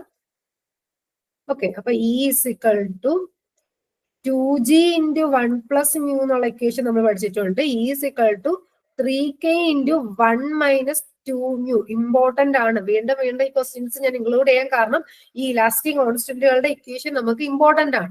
സോ അതിൽ നിന്ന് നമുക്ക് സബ്സ്റ്റിറ്റ്യൂട്ട് ചെയ്യുമ്പോഴത്തേക്കും എന്തോ വേണ്ടത്? പോയിസൺ റേഷ്യോ ആണ് കണ്ടുപിടിക്കേണ്ടത്. പോയിസൺ റേഷ്യോ ആണ് കണ്ടുപിടിക്കേണ്ടത്. സോ സോൾവ് ചെയ്യുമ്പോൾ 2/7 ആൻസർ കിട്ടും. ഓപ്ഷൻ ബി 2/7 ആണ് ആൻസർ കിട്ടുന്നത്. ഇക്വേഷൻ സബ്സ്റ്റിറ്റ്യൂഷനെ അവിടെ വരുന്നുള്ളൂ. അടുത്ത ചോദ്യം, A spherical ball contracts in volume by 0.02% when subjected to a normal uniform pressure of 5 × 10⁻⁶ Newton/m². Then the bulk modulus of its material. അപ്പം ബൾക്ക് മോഡുലസ് ഇപ്പൊ നമ്മൾ എന്തെല്ലാം ഇലാസ്റ്റിക് കോൺസ്റ്റന്റുകളാണ് പഠിച്ചേക്കുന്നത്? E പഠിച്ചു, G പഠിച്ചു, K പഠിച്ചു. ബൾക്ക് മോഡുലസിന്റെ ഇക്വേഷൻ നിങ്ങൾ പഠിച്ചല്ലോ. Volumetric സ്ട്രെയിനും സ്ട്രെസ്സും ഉണ്ട് എങ്കിൽ ബൾക്ക് മോഡുലസ് കണ്ടുപിടിക്കാൻ അറിയാം. അപ്പൊ അതിന് വേണ്ടിയിട്ടാണ് വോളിയം ചേഞ്ച് ആവുന്ന എത്ര പെർസെന്റേജ് ആണെന്നാണ് തന്നേക്കുന്നത്. പിന്നെ തന്നേക്കുന്ന ഡേറ്റ എന്ന് പറയുന്നത് യൂണിഫോം പ്രഷർ വാല്യൂ ആണ് തന്നേക്കുന്നത്. അപ്പൊ സ്ട്രെസ്സും അറിയാം, വോളിയം ചേഞ്ചും അറിയാമെങ്കിൽ ബൾക്ക് മോഡുലസിന്റെ ഇക്വേഷൻ നമ്മൾ എന്താ പഠിച്ചേക്കുന്നത്? K = σ/ε/V. അപ്പൊ അതിനകത്ത് ഈ സിഗ്മ എന്ന് പറയുന്നതാണ് അവിടുത്തെ ഡയറക്റ്റ് സ്ട്രെസ് അഥവാ യൂണിഫോം പ്രഷർ. ഇവിടെ വാല്യൂ എത്രയാണ്? 5 × 10⁻⁶ Newton/m² ആണ് സിഗ്മയുടെ വാല്യൂ. ഇനി ചേഞ്ച് വോളിമെട്രിക് സ്ട്രെയിൻ അല്ലേ വേണ്ടേ? അതിന് പകരം അവർ പറഞ്ഞേക്കുന്ന സെന്റൻസ് എന്താണ്? Spherical ball contracts in volume by 0.02%. അപ്പൊ 0.2% നമ്മൾ കൺവേർട്ട് ചെയ്താൽ മതി. 0.02% എന്നാണെങ്കിൽ 0.02/100 അവിടെ എടുത്തോണ്ട് ആ വോളിയം ചേഞ്ച് ആണ് അവിടെ പറഞ്ഞേക്കുന്നത്. വോളിമെട്രിക് സ്ട്രെയിൻ ആണ് പറഞ്ഞേക്കുന്നത് 0.02%. സോ അത് സോൾവ് ചെയ്യുമ്പോൾ ആൻസർ 2.5 × 10⁻10 Newton/m² എന്ന് കിട്ടും. ഓപ്ഷൻ സി ആണ് ആൻസർ വരുന്നത്. ഓക്കെ, നെക്സ്റ്റ് ചോദ്യം. In an experiment the bulk modulus of elasticity of a material is toys it's. Okay, ഇതല്ലേ തൊട്ട് മുന്നേ നമ്മൾ റിപ്പീറ്റഡ് ചോദ്യമാണ്. 2/7 നമ്മൾ പറഞ്ഞു. പോയിസൺ റേഷ്യോ ഡയറക്റ്റ് ആയിട്ട് ഇക്വേഷൻ ഇട്ട് കൊടുത്ത് സോൾവ് ചെയ്തേക്കുന്നത് നമ്മൾ ഓൾറെഡി റിപ്പീറ്റഡ് ചോദ്യമാണ്. Okay, next question നോക്കാം. The length, Young's modulus and coefficient of thermal expansion of bar P are twice that of bar Q. What will be the ratio of stress developed in bar P to that in bar Q if the temperature of both the bars is increased by the same amount? അപ്പൊ അടുത്ത നമ്മുടെ ഈ ഒരു ടോപ്പിക്കിനകത്തുള്ള portion ആണ് thermal stress എന്ന് പറയുന്നത്. Thermal stress അഥവാ temperature stress എന്ന് നിങ്ങൾ പഠിച്ചിരുന്നു. അപ്പം ടെമ്പറേച്ചറിന്റെ അല്ലെങ്കിൽ ടെമ്പറേച്ചറിന്റെ ചേഞ്ച് മൂലം സ്ട്രെസ് ഡെവലപ്പ് ചെയ്യുന്ന കേസും നമുക്ക് പഠിക്കാനായിട്ടുണ്ട്. സോ അവിടെയും നിങ്ങൾ തെർമൽ സ്ട്രെസിന്റെ ഇക്വേഷൻ ഒക്കെയാണ് മെയിൻ ആയിട്ട് പഠിക്കുന്നത്. അപ്പൊ ആ ഇക്വേഷൻ വെച്ചിട്ട് ചെയ്യാൻ പറ്റുന്ന പ്രോബ്ലംസ് വരാറുണ്ട്. പിന്നെ നമുക്ക് അതിനകത്തൊരു coefficient of thermal linear thermal എക്സ്പാൻഷന്റെ ആൽഫ എന്ന് പറയുന്ന വാല്യൂവിന്റെ വേരിയേഷൻ അനുസരിച്ച് ടെമ്പറേച്ചർ കൂടുമ്പോൾ എവിടെ ആയിരിക്കാം സ്ട്രെസ് കൂടുന്നത് അല്ലെങ്കിൽ എവിടെ ആയിരിക്കാം കംപ്രഷനും ടെൻഷനും വരുന്നതെന്നൊക്കെ ഉള്ള കമ്പാരിസൺ ക്വസ്റ്റ്യൻസും ഒക്കെ ചോദിക്കാം. സോ അതും കൂടാണ് ഈ ഒരു പോയിന്റിനകത്ത് ഈ ഒരു പോർഷനിൽ വരുന്നത്. അപ്പൊ ഇവിടെ ക്വസ്റ്റ്യൻ ചോദിച്ചേക്കുന്നത് എന്താണ്? Ratio of the thermal stress, അതായത് P/Q ആണ് ചോദിച്ചിരിക്കുന്നത്. ബാർ പിനകത്തുള്ള തെർമൽ സ്ട്രെസ് ബൈ ബാർ ക്യൂവിലുള്ള തെർമൽ സ്ട്രെസ് ആണ് ചോദിച്ചിരിക്കുന്നത്. അപ്പൊ നിങ്ങൾക്ക് തെർമൽ സ്ട്രെസിന്റെ ഇക്വേഷൻ അറിയണം. സോ നമ്മുടെ തെർമൽ സ്ട്രെസിന്റെ ഇക്വേഷൻ എന്ന് പറയുന്നത് E × α∆T ആണ്. തെർമൽ സ്ട്രെസ് അഥവാ ടെമ്പറേച്ചർ സ്ട്രെസ് എന്ന് പറയുന്നത് E × α∆T ആണ്. അതിനകത്ത് E എന്താണ്? നമ്മുടെ നോർമൽ യങ്സ് മോഡുലസ് ആണ്, അല്ലെങ്കിൽ മോഡുലസ് ഇലാസ്റ്റിസിറ്റി ആണ് E എന്ന് പറയുന്നത്. ആൽഫ എന്ന് പറയുന്നതാണ് coefficient of thermal expansion, linear thermal expansion എന്ന് പറയുന്നത്. ഡെൽറ്റ ടി എന്ന് പറയുന്നതാണ് ചേഞ്ച് ഇൻ ടെമ്പറേച്ചർ അല്ലെങ്കിൽ ടെമ്പറേച്ചർ റൈസ് ആണ് എന്ത്, ഡെൽറ്റ ടി. സോ എനിക്ക് ടെമ്പറേച്ചർ സ്ട്രെസ്സുകളുടെ റേഷ്യോ ആണ് വേണ്ടത് എങ്കിൽ stress in bar P by stress in bar Q ആണ് വേണ്ടതെങ്കിൽ ഈ ഓരോ ടേമിന്റെ റേഷ്യോസ് എടുക്കണം. പി ബാറിന്റെ മോളസുലാസിറ്റി ബൈ ക്യൂ ബാറിന്റെ modulus elasticity into P alpha of P by alpha of Q. പിന്നെ ചേഞ്ച് ഇൻ ടെമ്പറേച്ചർ ഇവിടെ എന്താ പറഞ്ഞേക്കുന്നത്, രണ്ടും സെയിം അല്ല, ഇൻക്രീസ്ഡ് ബൈ സെയിം എമൗണ്ട്. അപ്പൊ റേഷ്യോ എടുക്കുമ്പോൾ അത് രണ്ടും ക്യാൻസൽ ആയിപ്പോ. സോ കറസ്പോണ്ടിങ് ഈകളുടെ അതായത് മോളസുലാസിറ്റിയുടെ റേഷ്യോയും കോയിഫിഷ്യന്റ് തെർമൽ എക്സ്പാൻഷൻ ആൽഫകളുടെ റേഷ്യോ എടുത്താൽ മതി. അത് രണ്ടും ടോയ്സ് എന്ന് അവർ പറഞ്ഞിട്ടുണ്ട്. സോ 2 × 2 4 എന്ന ആൻസർ കിട്ടും. അപ്പൊ ഇവിടെ അറിഞ്ഞിരിക്കേണ്ട ഒരു പോയിന്റ് ആണ് ടെമ്പറേച്ചർ സ്ട്രെസ്സിന്റെ ഇക്വേഷൻ ഒന്ന് പഠിച്ചു വെച്ചേക്കുക, ഈ ആൽഫ ഡെൽറ്റ ടി എന്നുള്ളത്. ഓക്കെ, അപ്പൊ ആ ഇക്വേഷൻ യൂസ് ചെയ്തിട്ടാണ് നമ്മൾ ഈ പ്രോബ്ലം സോൾവ് ചെയ്തിരിക്കുന്നത്. സോ ആൻസർ ഓപ്ഷൻ സി 4 എന്ന് കിട്ടും. അടുത്ത ചോദ്യം, beam composed of more than one material rigidly connected together so as to behave as one piece are known as compound beams, indeterminate beams, determinate beams, composite beams. അപ്പം ബീമിനകത്ത് ഒരു beam make ചെയ്തേക്കുന്നത് different materials വെച്ചിട്ടാണ്. More than one material അതിനകത്തുണ്ട്, rigidly connected ആണ്, together connected ആണ്. So ഒരു പീസായിട്ട് അത് ആക്ട് ബിഹേവ് ചെയ്യുന്നുള്ളൂ. അതിനെ നമുക്ക് കോമ്പൗണ്ട് ബീം എന്ന് വിളിക്കുവോ, ഇൻഡിറ്റർമിനേറ്റ് ബീം എന്ന് വിളിക്കോ, ഡിറ്റർമിനേറ്റ് ബീം എന്ന് വിളിക്കോ, കോമ്പോസിറ്റ് ബീം എന്ന് വിളിക്കും. ഇപ്പൊ ഈ ഒരു ചോദ്യം ഉൾപ്പെടുത്താൻ കാരണം ഇതിന്റെ പ്രോബ്ലംസ് വരാറുണ്ട്. ഈ കോമ്പോസിറ്റ് ബീം ആണ് ഇതിന്റെ ആൻസർ വരുന്നത്. കോമ്പോസിറ്റ് ബീംസിന്റെ പ്രോബ്ലംസ് വരാറുണ്ട്. സോ എന്താണ് കോമ്പോസിറ്റ് ബീം എന്നും നിങ്ങളൊന്ന് അറിഞ്ഞിരിക്കുക.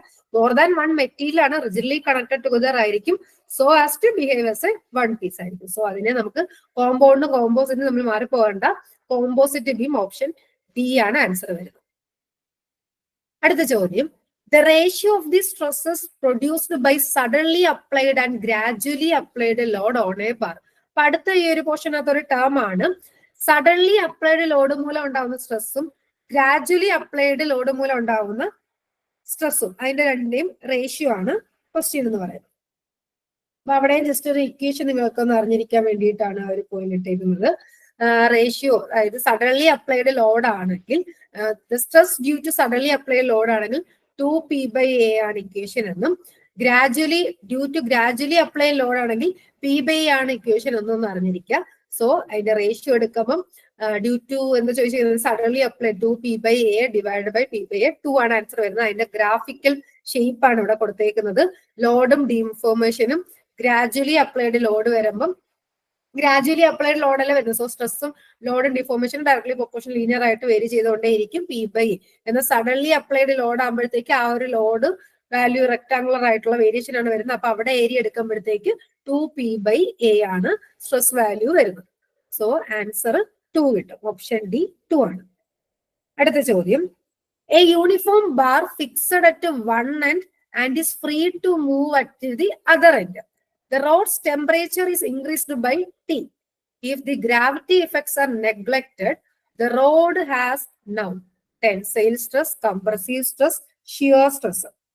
അപ്പൊ ഇതും നിങ്ങളുടെ ടെമ്പറേച്ചർ സ്ട്രെസ്സിന്റെ ഒരു കൺസെപ്റ്റ് അറിഞ്ഞിരിക്കാൻ വേണ്ടിയിട്ടുള്ള ഒരു ചോദ്യമാണ്. ഇപ്പൊ നമുക്കൊരു ബാറിന്റെ ഒരെൻഡില് അല്ലെങ്കിൽ അതിന്റെ ഒരറ്റം നിന്ന് ഇവിടെ ഫിക്സ് ചെയ്തേക്കാണ്, മറ്റേ എൻഡിൽ നിന്ന് ഫ്രീ ടു മൂവ് ആണ് എങ്കിൽ ടെമ്പറേച്ചർ ഞാൻ ഇൻക്രീസ് ചെയ്യുകയാണെങ്കിൽ അതിന് എന്ത് സ്ട്രെസ് ആണ് ഉണ്ടാവുന്നതെന്നാണ് ക്വസ്റ്റ്യൻ. അപ്പൊ ടെമ്പറേച്ചർ സ്ട്രെസ്സിൽ നിങ്ങൾ അറിഞ്ഞിരിക്കേണ്ട പോയിന്റ് എന്ന് പറഞ്ഞാൽ ഫ്രീ ടു മൂവ് ആണെങ്കിൽ അവിടെ സ്ട്രെസ് ഉണ്ടാവുമോ? ഇല്ല. അപ്പൊ ആ ഒരു പോയിന്റ് ആണ് അറിഞ്ഞിരിക്കാൻ വേണ്ടിയിട്ടുള്ള ചോദ്യം. അതായത് ഇവിടെ ഒരെൻഡ് ഫ്രീ ടു മൂവ് ആയത് കൊണ്ട് അവിടെ സ്ട്രെസ് ഉണ്ടാവത്തില്ല, നണ്ണായിരിക്കും answer. As the other end is free, no resistance. അവിടെ ഫ്രീ ആണെങ്കിൽ അവിടെ റെസിസ്റ്റൻസ് വല്ല ഡെവലപ്പ് ചെയ്യും ഇല്ലല്ലോ, അതുകൊണ്ട് സ്ട്രെസ്സും ഡെവലപ്പ് ചെയ്യുന്നില്ല.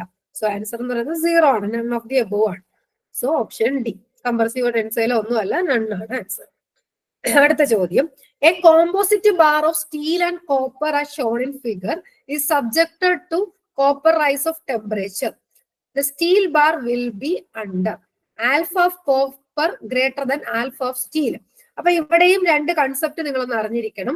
നമ്മുടെ ടെമ്പറേച്ചർ സ്ട്രെസ്, തെർമൽ സ്ട്രെസ്സിന്റെ ടോപ്പിക്കിനകത്ത് കോമ്പോസിറ്റ് ബാർ വരുമ്പോഴത്തേക്ക് ടെമ്പറേച്ചർ റൈസ് നടക്കുമ്പോഴും ടെമ്പറേച്ചർ ഫോൾ നടക്കുമ്പോഴും എവിടെയാണ് കംപ്രഷൻ, എവിടെയാണ് ടെൻഷൻ എന്നുള്ള സിമ്പിൾ ആയിട്ടുള്ള ചോദ്യങ്ങൾ വരാറുണ്ട്. സോ അതിന് കോയിഫിഷ്യന്റ് ഓഫ് ലീനിയർ എക്സ്പാൻഷന്റെ വാല്യൂ അനുസരിച്ച് ആൽഫകളെ തമ്മിൽ കമ്പയർ ചെയ്തിട്ടാണ് നമുക്ക് ഒരു പോയിന്റ് പഠിച്ചു വെച്ചേക്കണം. നിങ്ങൾ ടെമ്പറേച്ചർ റൈസിന്റെ കേസാണ്. ഇപ്പൊ ടെമ്പറേച്ചർ ഒക്കെ ഇവിടെ എന്താ സംഭവിക്കുന്നത്? ടെമ്പറേച്ചർ ഇവിടെ കൂടുവാണ് എങ്കിൽ ആൽഫ കൂടുന്ന ആൾ ആരാണോ, കൂടിയ ആൾ ആരാണോ, അവിടെ എന്ത് നടക്കുന്നു? അതുപോലെ ടെമ്പറേച്ചർ കുറയുന്ന കേസിൽ, അപ്പൊ ആ ഒരു 2 പോയിന്റാ പഠിക്കേണ്ടത്. Temperature increases the material for which alpha is more ആണെങ്കിൽ അവിടെ കംപ്രഷൻ അല്ലേ സംഭവിക്കുന്നത്. അപ്പം എന്തായാലും ടെമ്പറേച്ചർ കൂടുമ്പോൾ അതിങ്ങനെ എക്സ്പാൻഡ് ചെയ്യും അല്ലേ? അപ്പൊ ആൽഫ കൂടിയ ആൾ, കോയിഫിഷ്യന്റ് ലീനിയർ എക്സ്പാൻഷൻ കൂടുതലാണെങ്കിൽ അവിടെ എന്തായാലും എക്സ്പാൻഡ് ചെയ്യുമ്പോൾ അതിനെ നമുക്ക് റെസിസ്റ്റ് ചെയ്തിട്ടല്ലേ ഒരു കംപ്രസീവ് സ്ട്രെസ് അവിടെ ഉണ്ടാകുന്നത്. എപ്പോഴും സ്ട്രെസ് എന്ന് പറഞ്ഞാൽ ഒരു റെസിസ്റ്റൻസ് ആണ്. റെസിസ്റ്റിംഗ് സ്ട്രെസ്സിനെയാണ് അവിടുത്തെ സ്ട്രെസ് വാല്യൂ എന്ന് പറയുന്നത്. സ്ട്രെസ് എന്ന് പറഞ്ഞാൽ എപ്പോഴും റെസിസ്റ്റ് ചെയ്യണം, ഒരാളെ റെസിസ്റ്റ് ചെയ്യാൻ അവിടെ ഉണ്ടെങ്കിലാണ് അവിടെ സ്ട്രെസ് ഉണ്ടാവുന്നത്. സോ ടെൻസൈലായിട്ട് ഇങ്ങനെ എക്സ്പാൻഡ് ചെയ്യുമ്പോൾ അതിനെ റെസ്റ്റ് ചെയ്യാൻ വേണ്ടി കംപ്രഷൻ ആണ് അവിടെ ഡെവലപ്പ് ആവുന്നത്. സോ ആൽഫ മോർ ആയിട്ടുള്ള കേസിൽ, മോർ ആയിട്ടുള്ള മെറ്റീരിയൽ ടെമ്പറേച്ചർ ഇൻക്രീസ് ചെയ്ത് നടക്കുമ്പോൾ കംപ്രഷൻ ആയിരിക്കും. അപ്പൊ നേരെ തിരിച്ചെന്തായിരിക്കും? ടെമ്പറേച്ചർ ഡിക്രീസ് ആണെങ്കിൽ അവിടെ മെറ്റീരിയലിന്റെ ആൽഫ കൂടുതലുള്ള മെറ്റീരിയൽ എന്തായിരിക്കും? അപ്പം ടെമ്പറേച്ചർ കുറയുന്ന പറയുമ്പോൾ അവിടെ കംപ്രഷനെ സംഭവിക്കുന്നു. സോ അതിന് നമുക്ക് റെസ്റ്റ് ചെയ്യാൻ വേണ്ടി അവിടെ ടെൻഷൻ ആയിരിക്കും ഡെവലപ്പ് ചെയ്യുന്നത്. സോ ടെൻഷൻ ആയിരിക്കും വരുന്നത്. സോ അതുകൊണ്ട് ഇവിടുത്തെ ക്വസ്റ്റ്യനിൽ നമുക്ക് due to rise in temperature ആയിരുന്നു. അതുകൊണ്ട് തന്നെ ആൽഫ വാല്യൂ കൂടിയ കോപ്പറിന് കംപ്രഷനും ആൽഫ വാല്യൂ കുറഞ്ഞ സ്റ്റീലിന് എന്താണ് സംഭവിക്കുന്നത്? ടെൻഷനുമാണ്. അപ്പൊ ചോദ്യം സ്റ്റീലിന് എന്താണെന്നായിരുന്നു. So answer option A tension ആയിരിക്കും. അതേപോലെ തന്നെയാണ് അടുത്ത ചോദ്യം ഞാൻ ഇട്ടേക്കുന്നത്. ഇവിടുത്തെ ക്വസ്റ്റ്യനിൽ കൂൾ ചെയ്യുവാണ്, അതായത് ടെമ്പറേച്ചർ കുറയ്ക്കുവാണ്. അപ്പൊ തൊട്ട് മുന്നേ നമ്മൾ ടെമ്പറേച്ചർ കൂട്ടുവാണ് പറഞ്ഞത്. ഈ ക്വസ്റ്റ്യൻ ടെമ്പറേച്ചർ കുറയ്ക്കുവാണ്. Steel bar is kept between 2 copper bars rigidly connected at room temperature together. System cooled suddenly. The stress produced in the bars will be. അപ്പൊ എങ്ങനെയായിരിക്കും? നേരത്തെ പറഞ്ഞതിന്റെ ഓപ്പോസിറ്റ് അല്ലെ? ടെമ്പറേച്ചർ നമ്മൾ കുറയ്ക്കുവാണ് എങ്കിൽ ആൽഫ വാല്യൂ കൂടിയ ആൾക്ക് എന്ത് സംഭവിക്കും? ടെൻഷനും. ആൽഫ വാല്യൂ കുറഞ്ഞ ആൾക്ക് എന്ത് സംഭവിക്കും? കംപ്രഷനും. സോ ആൽഫ വാല്യൂ കൂടിയ ആരായിരുന്നു? കോപ്പർ അല്ലേ? അപ്പം കോപ്പറിന് ടെൻഷനും നമ്മുടെ സ്റ്റീലിന് എന്ത് സംഭവിക്കും? കംപ്രഷൻ. അപ്പൊ ആ ഒരു 2 തിയറി പോയിന്റ് പഠിച്ചു വെച്ച് കഴിഞ്ഞാൽ ഇങ്ങനത്തെ ഉള്ള കൺസെപ്റ്റ് വൈസ് ആയിട്ടുള്ള പ്രോബ്ലംസ് നിങ്ങൾക്ക് ആൻസർ ചെയ്യാനായിട്ട് പറ്റും.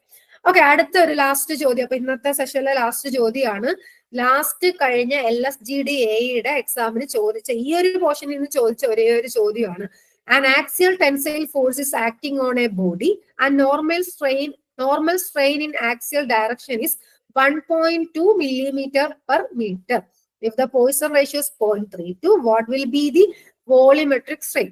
അപ്പൊ LSGDയുടെ എയ്ക്കല്ലേ നമ്മളിപ്പം പ്രിപ്പയർ ചെയ്യുന്നത്. അപ്പൊ അതിന്റെ ലാസ്റ്റ് ആയിട്ട് കഴിഞ്ഞ എക്സാമിന് ചോദിച്ച ഒരു ചോദ്യമാണ്. LSGD എയ്ക്ക് പ്രീവിയസ് ഇയർ ചോദിച്ച ചോദ്യമാണ്. എന്തൊക്കെയാ പറഞ്ഞേക്കുന്നത്? ഇപ്പം ഫോർ എക്സാമ്പിൾ ഞാൻ റെക്ടാംഗുലർ ബോഡി ആണെന്ന് കൺസിഡർ ചെയ്യുവാണ്.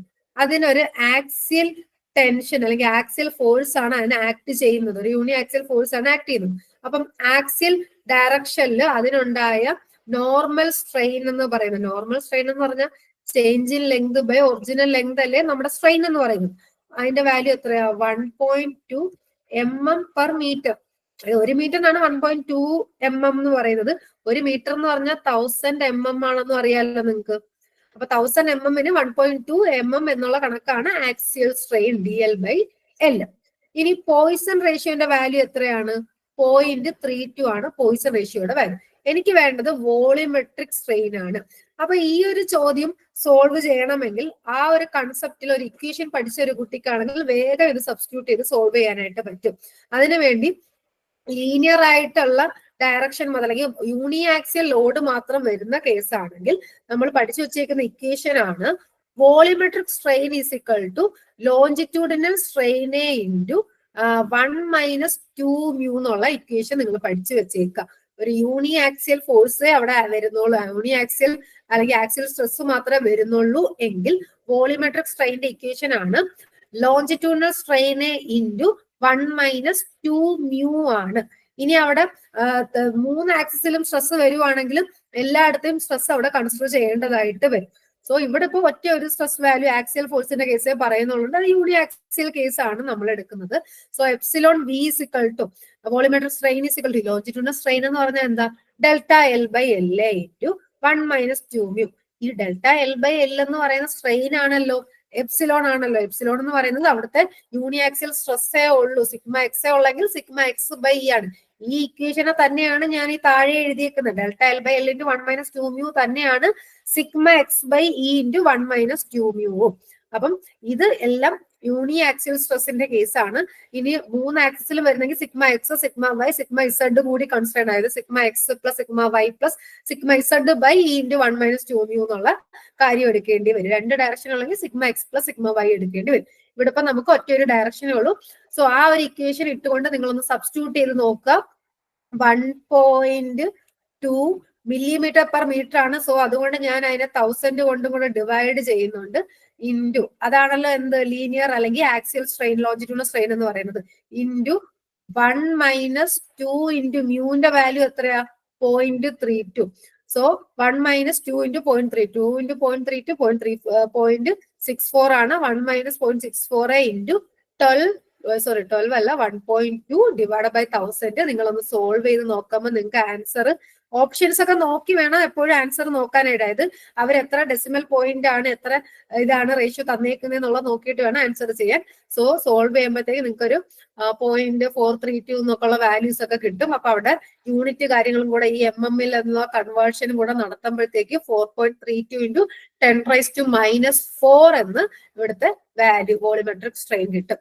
സോ ഇത് LSGD എയുടെ ലാസ്റ്റ് ഇയറിൽ ചോദിച്ച ചോദ്യമാണ്. ഇവിടെ നിങ്ങൾ അറിഞ്ഞിരിക്കേണ്ട കാര്യം എന്താ? ഈ ഒരു ഇക്വേഷൻ ഒന്ന് പഠിച്ചു വെച്ചേക്കാം. അപ്പൊ ഞാൻ പറഞ്ഞു സ്ട്രെസ് ആൻഡ് സ്ട്രെയിനിൽ മിക്ക ക്വസ്റ്റ്യൻസും എടുത്തു നോക്കുവാണെങ്കിൽ ഇക്വേഷൻ സബ്സ്റ്റിറ്റ്യൂട്ട് ചെയ്യുന്ന ഒരുപാട് ചോദ്യങ്ങളാണ് പലയിടത്തും മാറി തിരിഞ്ഞ് വന്നിട്ടുള്ളത്. പിന്നെ തിയറട്ടിക്കൽ ആയിട്ടുള്ള പോർഷൻസും കവർ ചെയ്തിരിക്കണം. സ്റ്റേറ്റ്മെന്റ് റിലേറ്റഡ് ആയിട്ടുള്ള ക്വസ്റ്റ്യൻസ് ഒക്കെ വരാം. പിന്നെ ഈ പറഞ്ഞേക്കുന്ന ക്വസ്റ്റ്യൻസിലെല്ലാം ഇത്തിരിയും കൂടെ അഡ്വാൻസ്ഡ് ആയിട്ടുള്ള ടഫ് ആയിട്ടുള്ള പ്രോബ്ലംസും ഒക്കെ വരാം. എങ്കിലും മാക്സിമം നമുക്ക് ഇക്വേഷൻ നിങ്ങൾ പഠിച്ചു വെച്ചിട്ടുണ്ടെങ്കിൽ നിങ്ങൾക്ക് സോൾവ് ചെയ്യാൻ പറ്റുന്ന കേസാണ്. പിന്നെ ഒന്നിലധികം കുറച്ച് കേസുകളൊക്കെ വരുന്നുണ്ട്. ഈ മെത്തേഡ് സൂപ്പർ പൊസിഷൻ വരുന്ന കേസുകളൊക്കെ വരുന്നുണ്ട്. കോമ്പോസിറ്റ് ബീംസിന്റെ ഒക്കെ കുറച്ച് വലിയ വലിയ പ്രോബ്ലംസ് ഒക്കെ വരുന്നുണ്ട്. കൂടുതലും ഗേറ്റ് പോലുള്ള എക്സാമിനൊക്കെയാണ് അതിന്റെ പ്രോബ്ലംസ് ഒക്കെ ചോദിച്ചു കണ്ടിട്ടുള്ളത്. ഇനിയിപ്പോ നമ്മുടെ എയ്ക്കും ഇട്ടുകൂടാന്നൊന്നും ഇല്ല, ഉറപ്പൊന്നും ഇല്ല, പറയാൻ പറ്റത്തില്ല. നമുക്ക് എയ്ക്കും എടുത്ത് അവരിടാം. സോ അങ്ങനെയുള്ള ക്വസ്റ്റ്യൻസ് കൂടി നമുക്ക് പ്രിപ്പയർ ചെയ്തിരിക്കണം എന്തായാലും. ഇനി നമുക്ക് റിവിഷൻ സീരീസും കാര്യങ്ങളൊക്കെ വരുമ്പോഴത്തേക്ക് കുറച്ചും കൂടെ പ്രോബ്ലംസ് ഈ ഒരു പോർഷനിൽ നിന്ന് ഞാൻ ഇൻക്ലൂഡ് ചെയ്യാം. അപ്പൊ ഇതുവരെ ഇന്നത്തെ ക്ലാസ്സിൽ, ഈ ഒരു ക്ലാസ്സിൽ ഡിസ്കസ് ചെയ്ത് ഇത്രയും കാര്യങ്ങൾ അറിയാമെങ്കിൽ തന്നെ നിങ്ങൾക്ക് സ്ട്രെസ് ആൻഡ് സ്ട്രെയിൻ എന്ന് പറയുന്ന ടോപ്പിക്കിനകത്തുള്ള ക്വസ്റ്റ്യൻസ്, ഏത് ക്വസ്റ്റ്യൻസ് വന്നാലും കവർ ചെയ്യാൻ പറ്റും. കുറച്ചും കൂടെ അഡ്വാൻസ്ഡ് ആയിട്ടുള്ള കുറച്ച് പ്രോബ്ലംസ് കൂടി ഉണ്ട്. അപ്പൊ അത്രയും വലിയൊരു ടഫ് ലെവലേക്ക് പ്രതീക്ഷിക്കേണ്ട. എങ്കിലും നമുക്ക് വർക്ക്, നിങ്ങൾ പ്രാക്ടീസ് അല്ലെങ്കിൽ എന്തായാലും വർക്കൗട്ട് ചെയ്യുകയാണ്. അപ്പൊ ആ ഒരു ക്വസ്റ്റ്യനും കൂടി വർക്കൗട്ട് ചെയ്ത് ഇരിക്കുക. എന്തായാലും നമുക്ക് നഷ്ടമൊന്നും വരാനില്ല. ചിലപ്പോൾ വരുവാണെങ്കിൽ നമുക്ക് അത്രയും പ്ലസ് പോയിന്റ് ആണ്. സോ ഈ ഒരു ഇന്നത്തെ ക്ലാസ്സിനകത്ത് ഡിസ്കസ് ചെയ്തേക്കുന്ന ക്വസ്റ്റ്യൻസിലൊക്കെ എന്തെങ്കിലുമൊക്കെ ഡൗട്ട് ഉണ്ടെങ്കിൽ നിങ്ങൾക്ക് കമന്റ് ചെയ്ത് ചോദിക്കാം. സിമ്പിൾ ആണെന്നുള്ള കരുതി ക്വസ്റ്റ്യൻസ് ഒന്നും നമ്മൾ തള്ളിക്കളയരുത്. ചിലപ്പോൾ ആ ചോദ്യങ്ങളായിരിക്കാം എക്സാമിന് അതിന്റെ തന്നെ രീതിക്കുള്ള ക്വസ്റ്റ്യൻസ് ആയിരിക്കാം വരുന്നത്. ചിലപ്പോൾ പ്രോബ്ലം മാത്രമായിരിക്കാം, ചിലപ്പോൾ തിയറി ആയിരിക്കാം വരുന്നത്, ചിലപ്പോൾ രണ്ടിൽ നിന്നും ക്വസ്റ്റ്യൻ വരാം. അപ്പൊ അതുകൊണ്ട് തന്നെയാണ് ഈ ഒരു ലാസ്റ്റ് ഇയറിൽ ചോദിച്ച ഈ ഒരു ചോദ്യം കൂടെ ഞാൻ ഇൻക്ലൂഡ് ചെയ്തത്. അപ്പൊ ആ ക്വസ്റ്റ്യൻ കാണുമ്പോൾ തന്നെ നിങ്ങൾക്ക് മനസ്സിലാവില്ല എങ്ങനെയുള്ള ക്വസ്റ്റ്യൻസ് ഒക്കെയാണ് നമുക്ക് എക്സാമിന് വരുന്നതെന്നുള്ളത്.